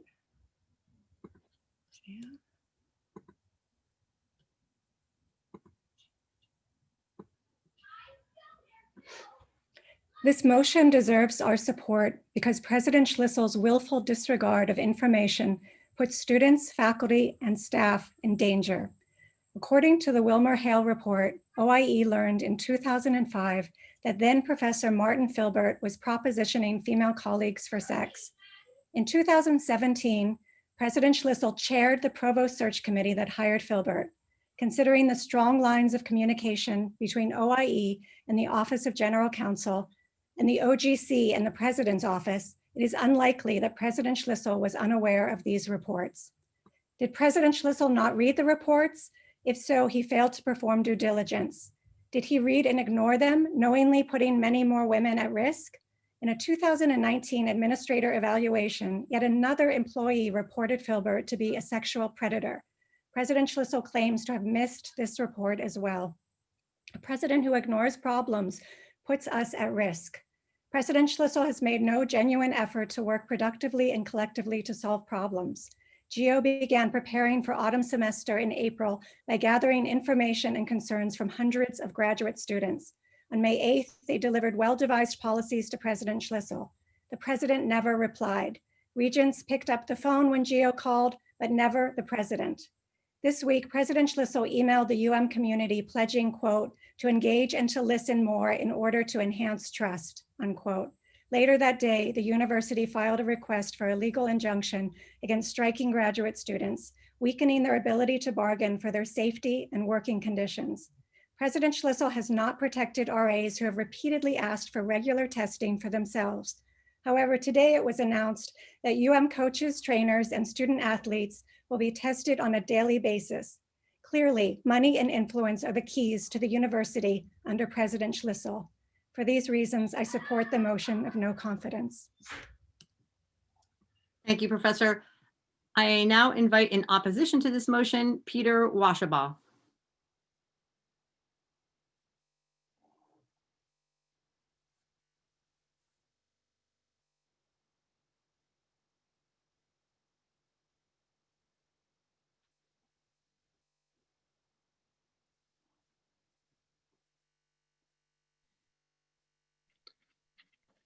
Can everyone hear me, please? Yes, we can hear you. Colleagues, I'm Peter Washabaugh, a Thurnow professor in aerospace engineering. This is the second time that I've addressed this body. The first was to encourage you to vote for a process to evaluate those in administrative positions. This has now been in place for a number of years. When it became clear that in-person instruction for the near future was at risk, I contacted everyone in my fall class and I started instruction in July. I have developed an unusual rapport with them. I've asked everyone to assess their level of comfort and I engaged them in all the planning. Out of the 80 students, all but a few are on campus, but it was unanimous that they are greatly appreciative that our institution was at least trying to be in person. I feel that I'm not just speaking for myself, but for my class as well. I've seen this president take the correct path, even though it might be difficult or uncomfortable. I don't have time for examples, but I believe he has demonstrated thoughtfulness and caring actions. When our institution announced its plans, the statement was sufficiently well crafted to allow me to leverage or perhaps even shame the bureaucracy to support hands-on instruction. I don't claim anything was pretty or complete. I'm still wrestling to get results. I am frustrated, I'm disappointed, but not surprised. The president's vision has been extremely valuable, and I feel that I have an ally at the top.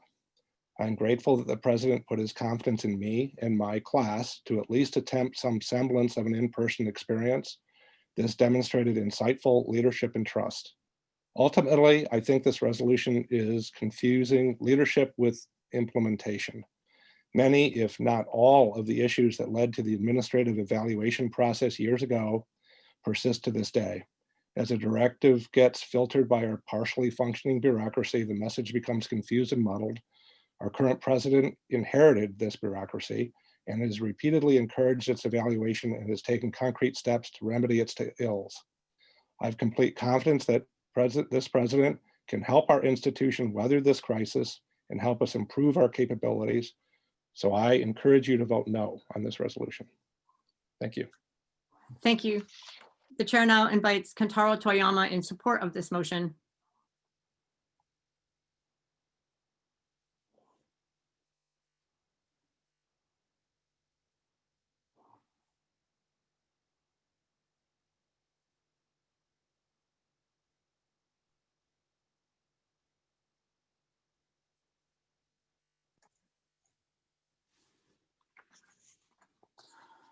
Hi, so I would like to go through some things that I did not know 5 years ago until I started engaging in faculty governance. These are things that most of us will probably never hear, although in some cases there are certainly things that we have all heard. You already heard about Martin Filbert. I will say that very recently somebody sent me information that is all publicly available and which I included in the link that I just sent out on chat, that President Schlissel appears to have not been telling the entire truth when he told the Michigan Daily that the first time that he became aware of any allegations whatsoever against Martin Filbert was earlier in 2020.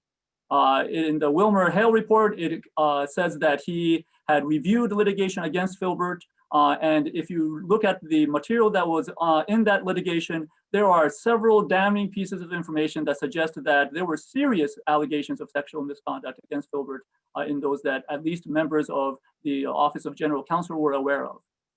There are also situations in which over the last several years, I've seen multiple faculty governance bodies try to address problems with the Office of Institutional Equity, which is the university arm that investigates sexual misconduct and different kinds of discrimination. And this organization, despite having all of these complaints lodged against, so far there have been no significant changes in the way it operates. Just yesterday, we heard from the Office of the General Counsel that that for non-Title IX cases, a single investigator model will be followed, even though that is one of the problems. That basically means that the same person ends up becoming judge and investigator in a case. In the David Daniels case that is widely known at the School of Music, a judge ruled that the OI's response to the March 2018 anonymous allegations against Daniels were also unreasonable. Another thing I would say is that this past spring, the regents voted to revise bylaws 5.09 and 510, which have to do with the dismissal of tenured and tenure track faculty. One of the big impetuses for doing this— You're at time. Finish your sentence. You're at time. For allowing this was the David Daniels case, in which it again appears that there was information known before he was even hired that would have suggested that we should have done a deeper investigation. Schlissel was the president of the university during all of these issues. The buck stops with him, and that's why I'm voting no in favor of no confidence. Thank you. The chair now calls in opposition to this motion, Alan Liu.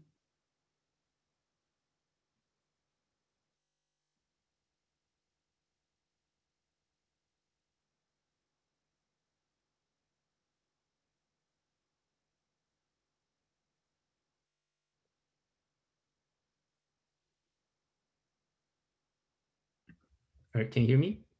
Yes, we can. Thank you. All right, wonderful. All right, so without a doubt, our fall reopening plan has deficiencies and flaws. While imperfect, they do address the 6 primary public health objectives that the COVID-19 Ethics and Privacy Committee looked at. The 35-page June 8th report did not make any specific recommendations regarding fall plans, while the July 31st memo clearly articulated the concern that the current plan will not meet the reasonable standard for safety recommended by the report. This standard of safety is not clearly defined in the June 8th report. Not following advice does not equate to not using Ethics Committee's report to inform plans. On the contrary, I see quite a few places where the consideration of the report are embodied in our response to COVID-19. This is not black and white. In an interview published on August 26th, the president was asked to weigh in on who is responsible for COVID-19 outbreaks on campus, students or administrators.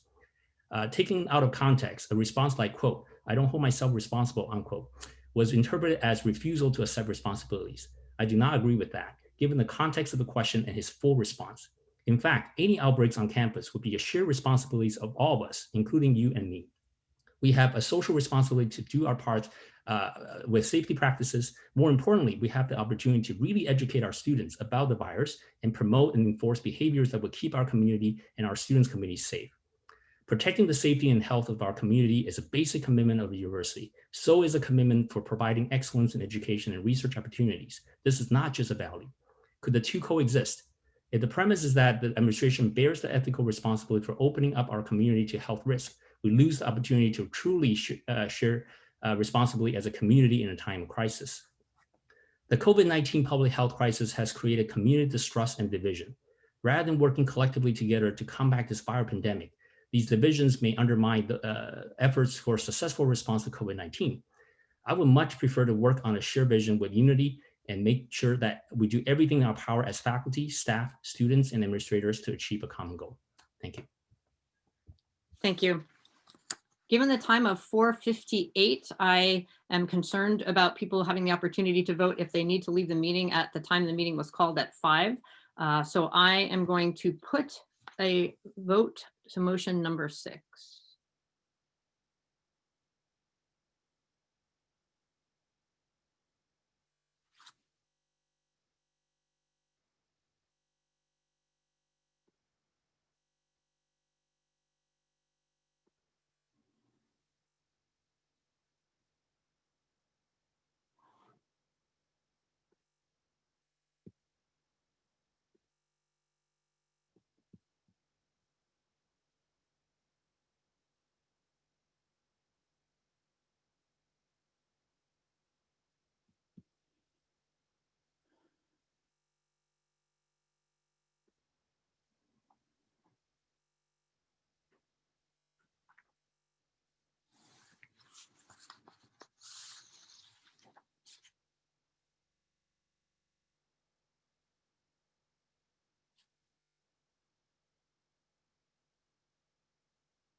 Colina, there is a point of order.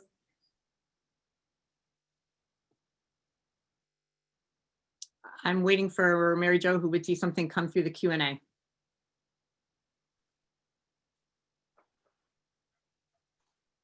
We do have some motions that come forward, but I'm waiting for you to dispense with this motion to bring forward what I have lined up. David, go ahead. The vote is 957 in favor, 953 against, and 184 abstentions. Therefore, the motion does not carry.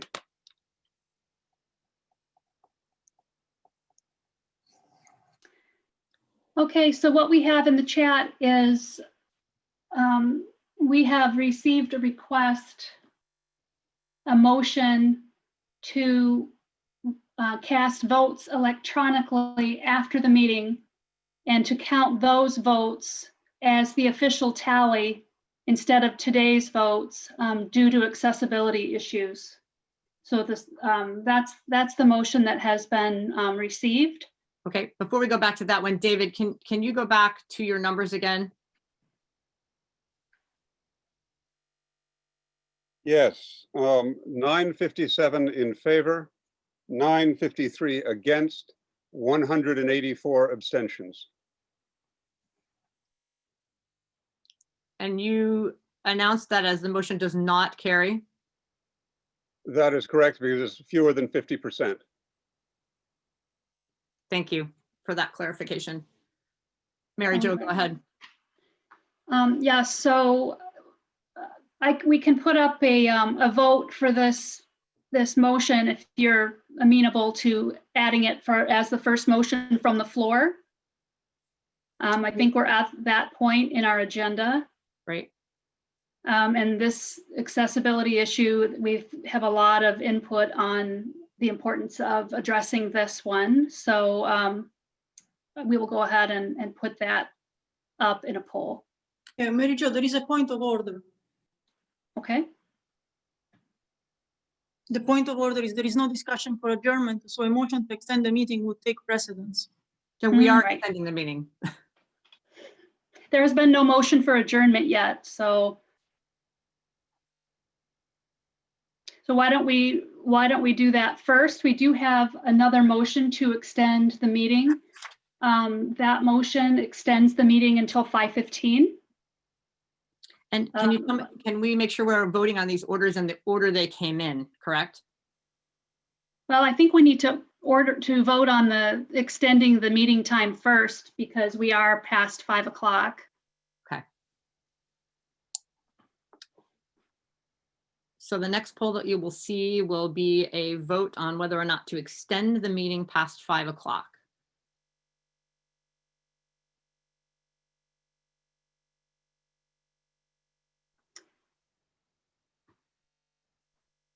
Okay. Somebody is saying that in the bylaw is not the absolute majority, but just a majority. Mary Jo, David. A majority of those voting. So the majority is the majority of those voting.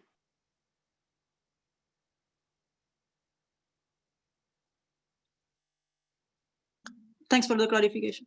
Yes, Colleen, IT is ready with the motion to extend past 5 p.m. if you are ready to call that vote. I'm ready to call that vote. Thank you. Yeah. Yes, yeah.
Okay, the motion to extend the meeting as 1,317 in favor, 499 against, 56 abstentions, and so the motion carries. This is a motion to extend to 5:15. Mary Jo? Yes. Okay, I'm just looking at the clock at 5:08. Given the time it takes on Zoom, I think it would be okay to say it's going to extend to 5:20. And then if we need more time after that, we'll have to go for another motion. So now we have another motion from the floor, Mary Jo. Yes, the next motion that we have from the floor is that votes cast electronically after the meeting within the 24-hour window will count in the official tally. So to clarify, most know from reading my notes that the recording of today will be made available to anyone who was not at the meeting. And at 10 a.m. tomorrow morning, a note will come forth. So that's what is being referred to here. So I believe we first need to get 2/3 of the people to believe that we should vote on this. And then the next would be a vote on the measure after we discuss it, correct? I'm sorry, repeat that?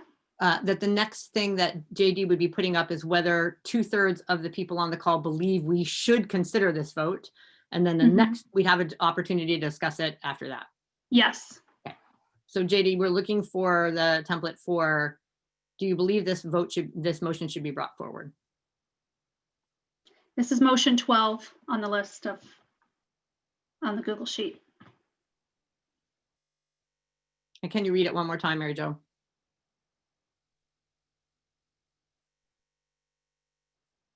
Motion that votes cast electronically after the meeting within the 24 hours will count in the official tally. The Google Sheet reference was to JD, who's behind the scenes putting this all together.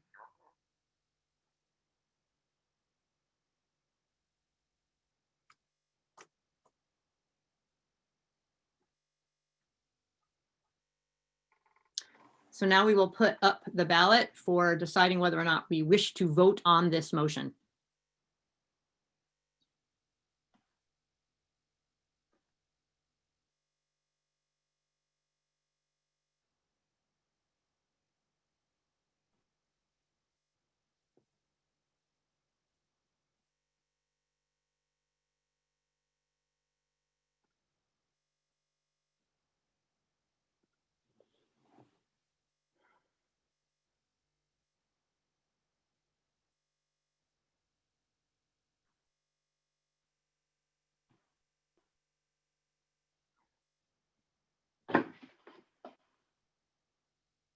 Mary Jo, can I say something?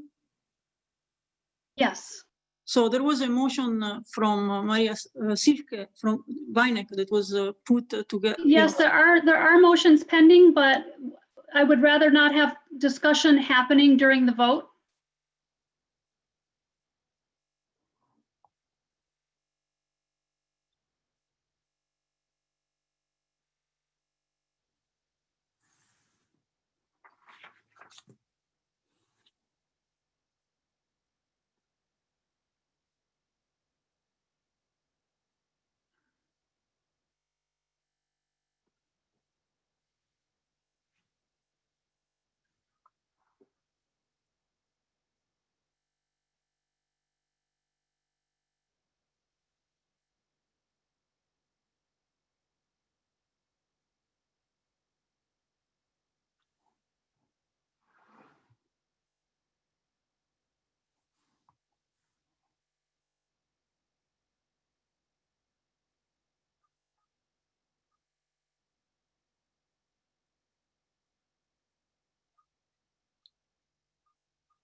Okay, the vote total here is 1,034 in favor, 659 against, 89 abstentions.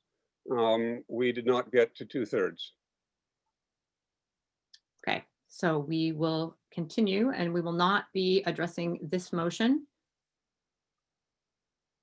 Now Right now, we have a point of order Go ahead.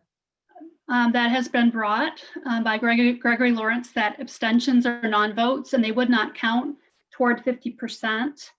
Our University Senate rules also govern what we're doing here, and our University Senate rules state that all questions put to the University Senate shall be decided by a majority vote of those voting.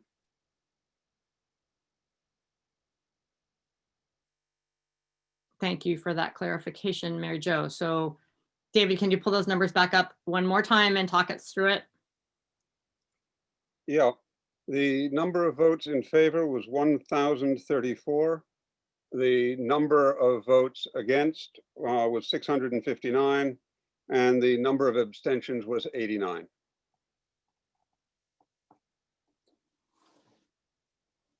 So that falls short of the 2/3 of voters to get the to continue to vote on that motion.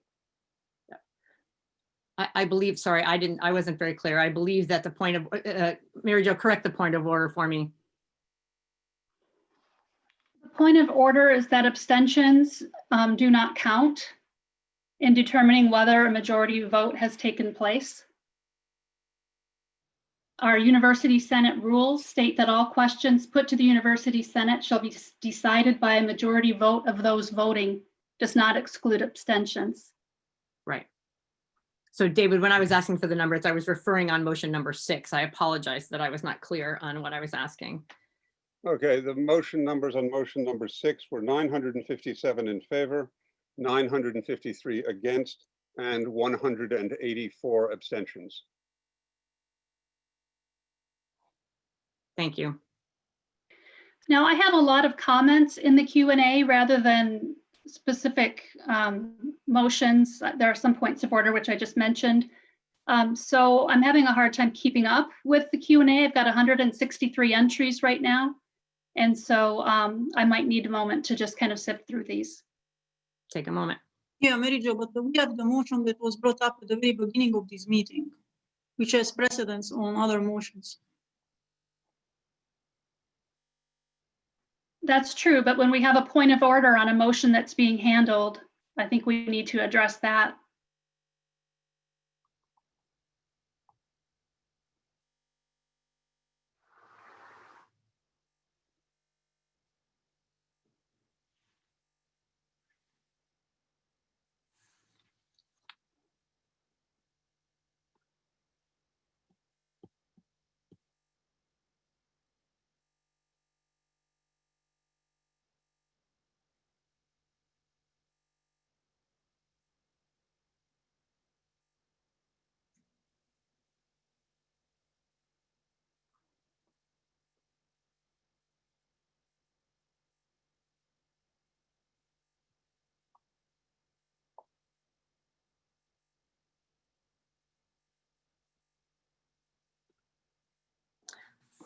Mary Jo, jump in at any time. I'm just going to take a little bit of time to make sure that we clarify what will happen at the close of the meeting, because I think it affects some of what the things that I'm seeing people discuss. So we announced before the meeting that we had had many people contact us to say that they wish to bring their voice forward, but they were unavailable between 3 and 5.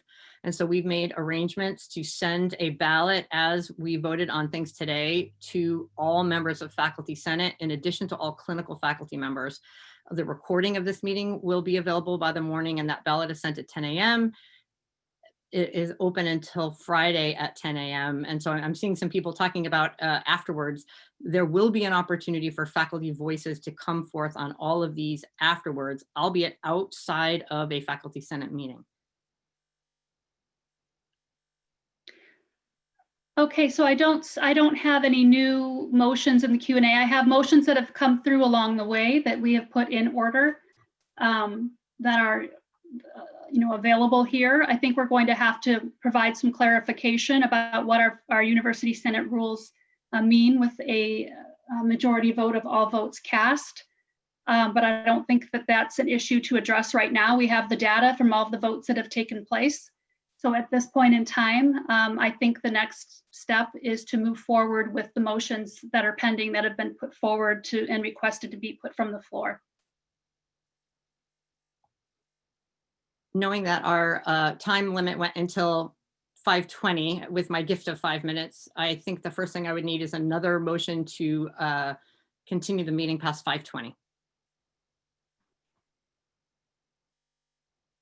So if you are so moved, you're going to write to Mary Jo in the Q&A to make a motion to extend the meeting past 5:20.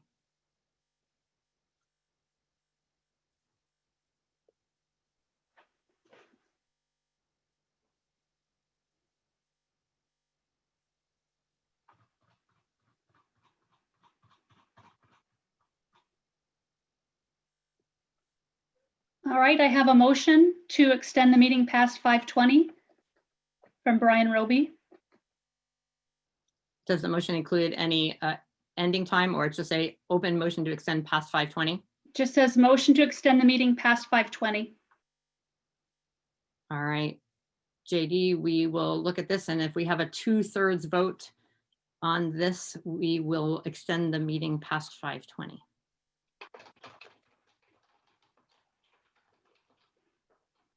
Okay.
All right, the vote totals here are 1,018 in favor, 512 opposed, and 32 abstentions.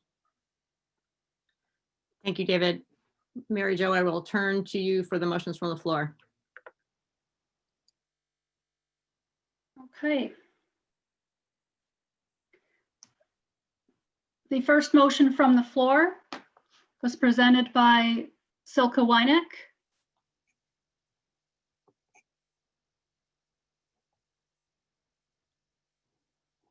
JD has posted the text of the motion.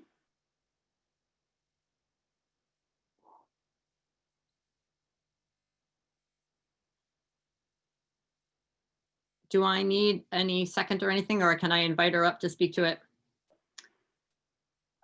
We do need a 2/3 vote to bring a motion from the floor per our University Senate rules. So you're looking at this motion, and the next ballot that you will see will be a ballot of whether or not to bring this motion forward to our assembly today. Right.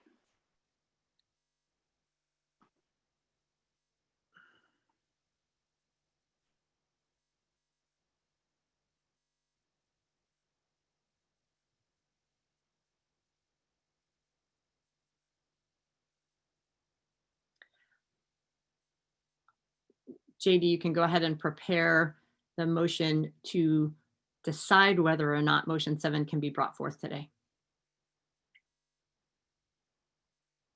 Okay. Colleen, that motion to decide whether or not to vote is ready if you are ready to call for that. I will call for the vote. Thank you.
All right, the vote was 963 in favor, 459 against, and 71 abstentions. So the vote then is that we now will be able to consider this motion to pull up for a vote. I will invite the submitter, Silka, for 2 minutes.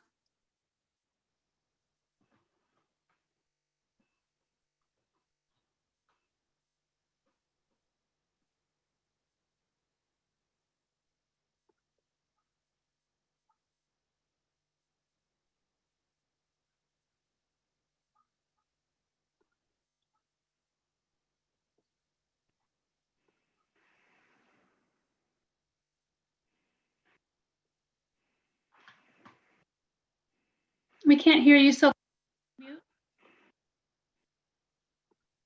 Now, can you hear me now?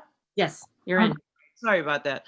So I just want to start by saying this is not a motion to support all of Gio's demands. I know there are legitimate differences on whether their demands are good, bad, a mix.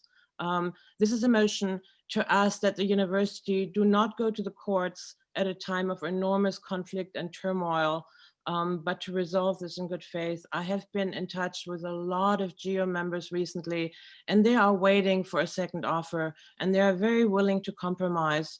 So I think this is not the time for strong arm tactics. I don't think this is a time to escalate conflict. I think this is time to solve conflict, as we have actually voted in some other motions today. So I really hope we can call on the administration to withdraw the request for an injunction and a restraining order, and go back to the table and get a good deal for everybody. That's it. Thank you. Using the raise hand function, I would like to invite anyone who wishes to oppose this motion to come forth. Herbert Winful.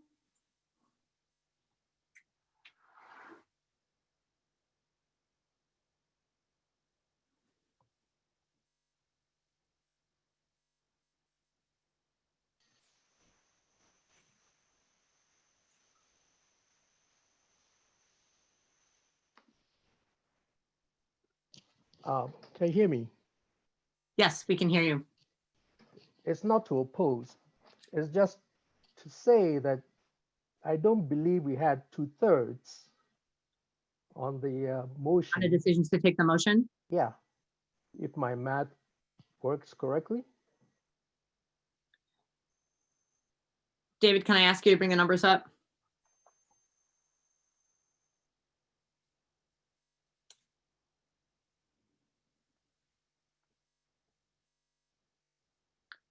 David, do you want to speak to your decision?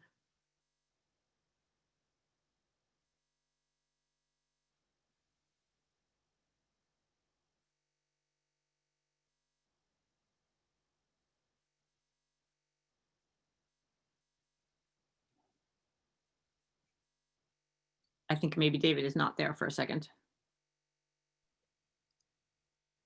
Sorry, that is correct. It's 65-31-5, but I believe that it is actually over 65%.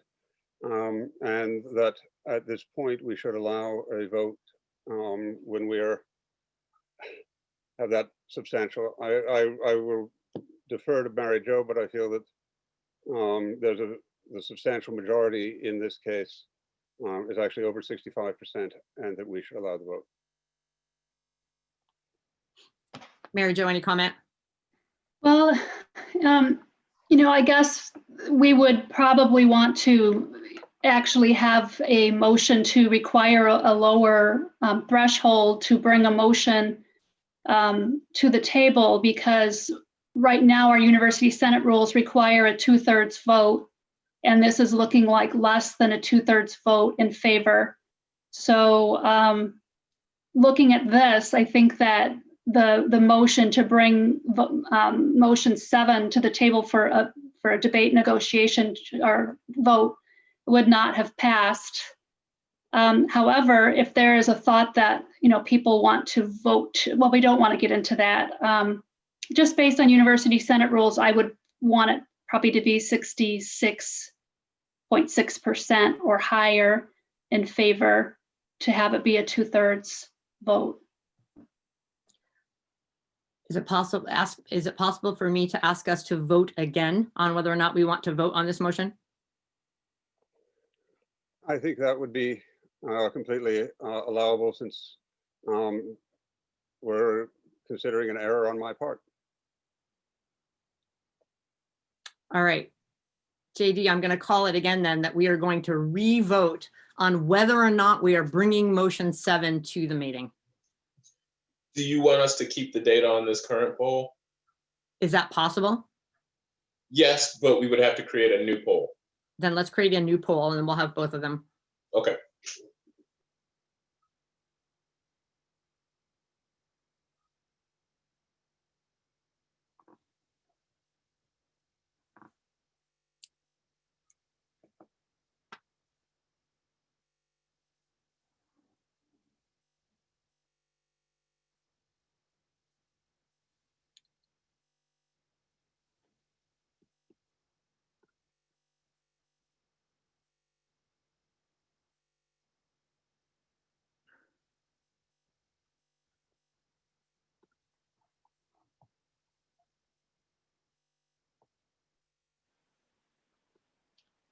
Colleen, IT is ready to launch that vote if you are ready.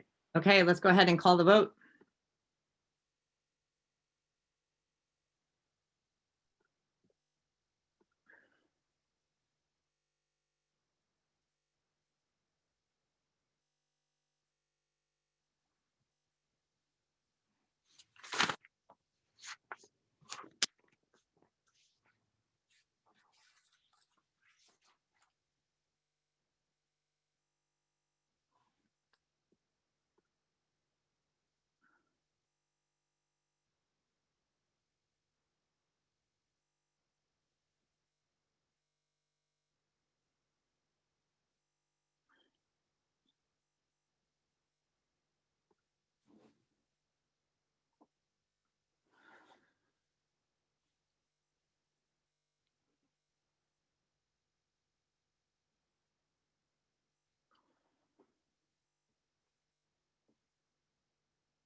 At this time, the vote is 68 in favor, 68% in favor. And so the vote totals are 972, 447, and 19. Okay, thank you, David. We will return then to our discussions on motion number 7 using the raised hand feature. Is there anyone who is looking to speak to oppose this motion?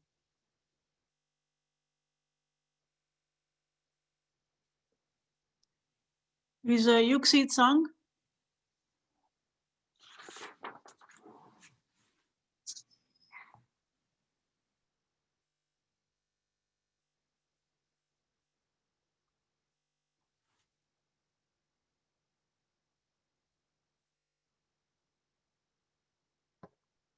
Can you hear me now? Yes, we can hear you. Thank you. Yeah, thank you. And I'm speaking to the organizers. I think this is all wrong. In the first round, the vote was less than 2/3. I'm that sorry, I means- actually believe I have to stop. If you are not speaking to the motion on the table, then it's not a time that you can respond right now. We are in the middle of discussing motion number 7. Are you speaking to motion number 7? I'm speaking to motion number 7. I'm saying motion number 7 should not be brought to a vote, should not be brought into discussion, because in the first round of vote, then there was no 2/3. According to the rules, then we should not discuss it. And then there should be no revote. Revote is illegal. Okay, thank you. You're welcome. Using the raised hand feature, is there anyone that wishes to support or oppose this motion? Scott Page.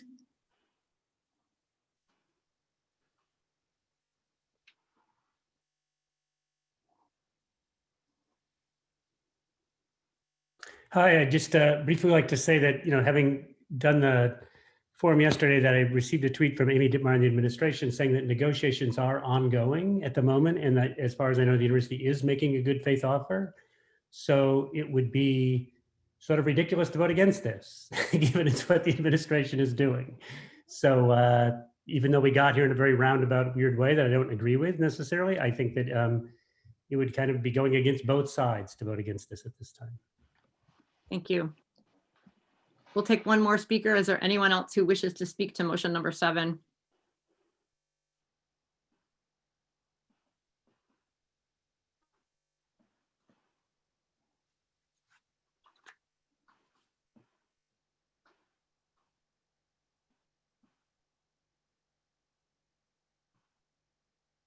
Annalisa, who would you like me to promote?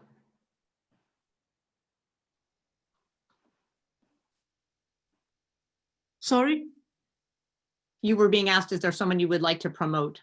Erin Krupka. I could not unmute, I'm sorry.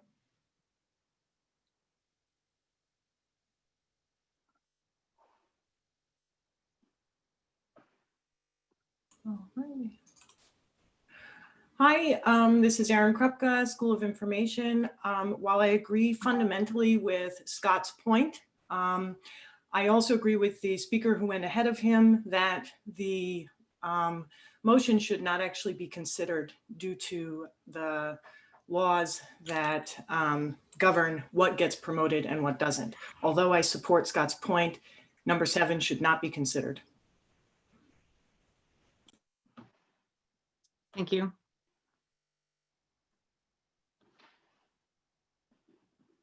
Hold off on the poll until I call it, but I am inclined to bring number 7 to a vote.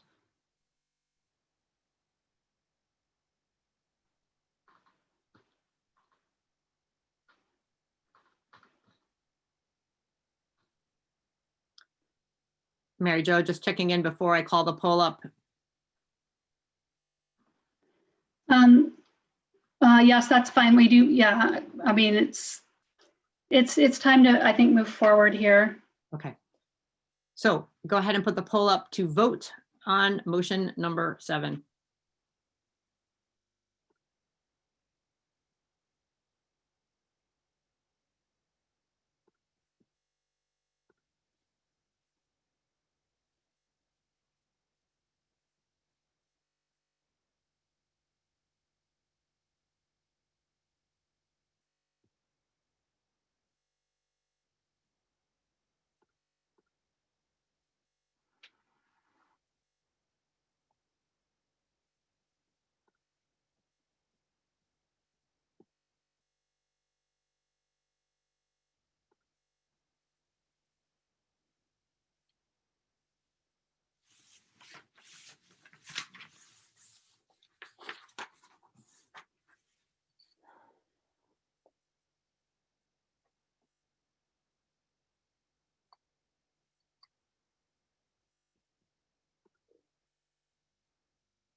The vote in favor is 934. The vote against is 360 with 100 abstentions. Great, thank you. Are there other motions that have come forth from the floor that need to be addressed at this meeting? We have some motions that came in. I guess the question is whether these motions are addressed in the order that they were received. or if you're postponing the rest of these motions. I'll just tell you the next one that came in. The next one is Tobir. Motion from the floor, motion 8.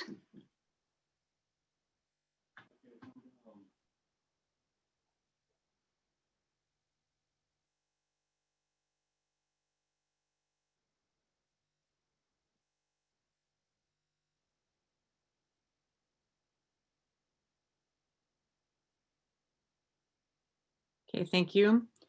So we need to take a little bit of time to read this. And then know that the next poll that will come forth, you're voting on whether or not we will take a look at motion 8. So once that poll comes through, if 2/3 of those voting believe we should take a look at motion 8, then we will invite Nicholas to come up and discuss the motion, and we will take speakers in relation to the motion. JD, or who's ever doing the poll, whenever that poll is ready, I'm calling that vote.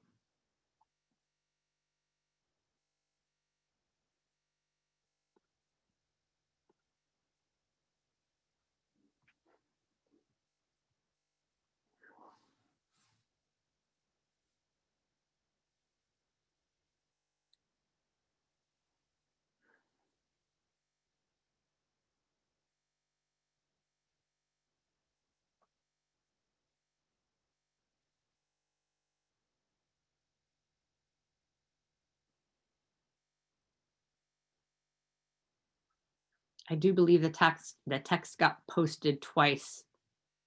JD, just know that there's only one be it resolved there. It repeats itself after that.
The result here is 674 in favor, 482 against, 68 abstentions. It does not rise to 66%. Okay, thank you, David.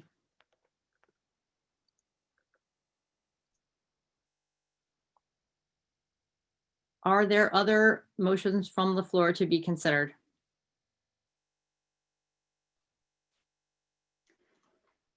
The next motion to be considered, let's see here.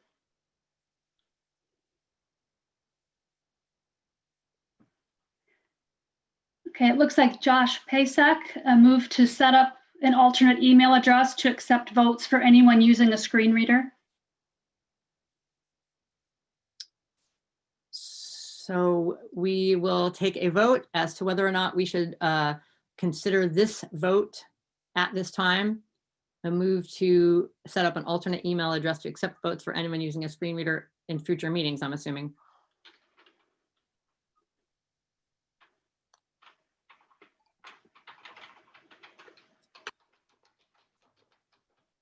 Sorry to interrupt, Mary Jo, but we have 4 Zoom polls left. We are limited to 20. Thank you. Okay, thank you.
Okay, the votes are 689 in favor, 338 against, 75 abstentions. We did not get to 2/3. Thank you, David. I would like to make a comment, and then I'm going to ask for a motion to adjourn, which we also will vote on. Just want to make a couple of comments. I have not been making it my business during the meeting to watch the chat, trying to focus on the matters at hand. But I just want to make sure that we're all aware that the team that is working with us and the SACUA people that are working together on this are working very hard to attend to our Faculty Senate rules as they currently exist. We are very dedicated to continuing to take a look at how to make an electronic meeting work better. Given the 10 days that we had to prepare this meeting, we did everything we can to follow the rules as much as possible. We can take additional motions from the floor if people wish to continue to do that work. My preference would be to suggest that we take some of these really important motions that I see coming forth here at the end and make sure that we get the maximum amount of participation in a future Senate meeting that we would call. So those are just my my comments. Mary Jo, do I move next to other motions from the floor, or can I make the motion to adjourn? You can make the motion to adjourn. So I will make the motion to adjourn, and then we hold a ballot at 50%. I'm asking Mary Jo, is it? Oh, 50? yes, yes. If 50% believe it's time to adjourn, we will adjourn. If 50% do Yes. not, we will stay.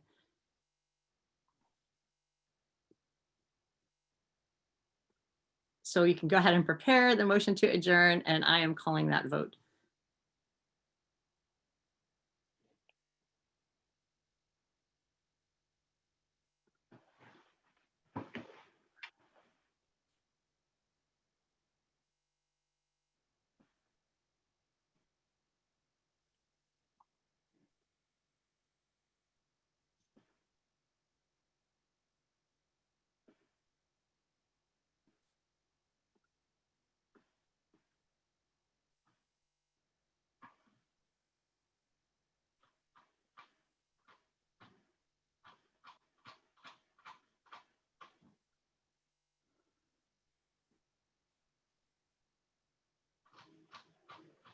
Mary Jo, can you verify the 50% to adjourn? Yes, that's correct. Thank you.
All right, the vote here is in favor of adjournment, 905, opposed 206, abstained 38. The motion to adjourn carries. Thank you, David. I will just remind everyone that you will be getting a poll tomorrow morning, and you will have an opportunity to discuss all of these issues with your colleagues and make sure that you encourage those that were not able to be with us to have their voices heard. I know there are people that are unhappy, and that's just the way the world works in the middle of Zoom meetings for 2,000 people. So thank you so much for your attention, and thank you to the team that worked so hard to make this come forth.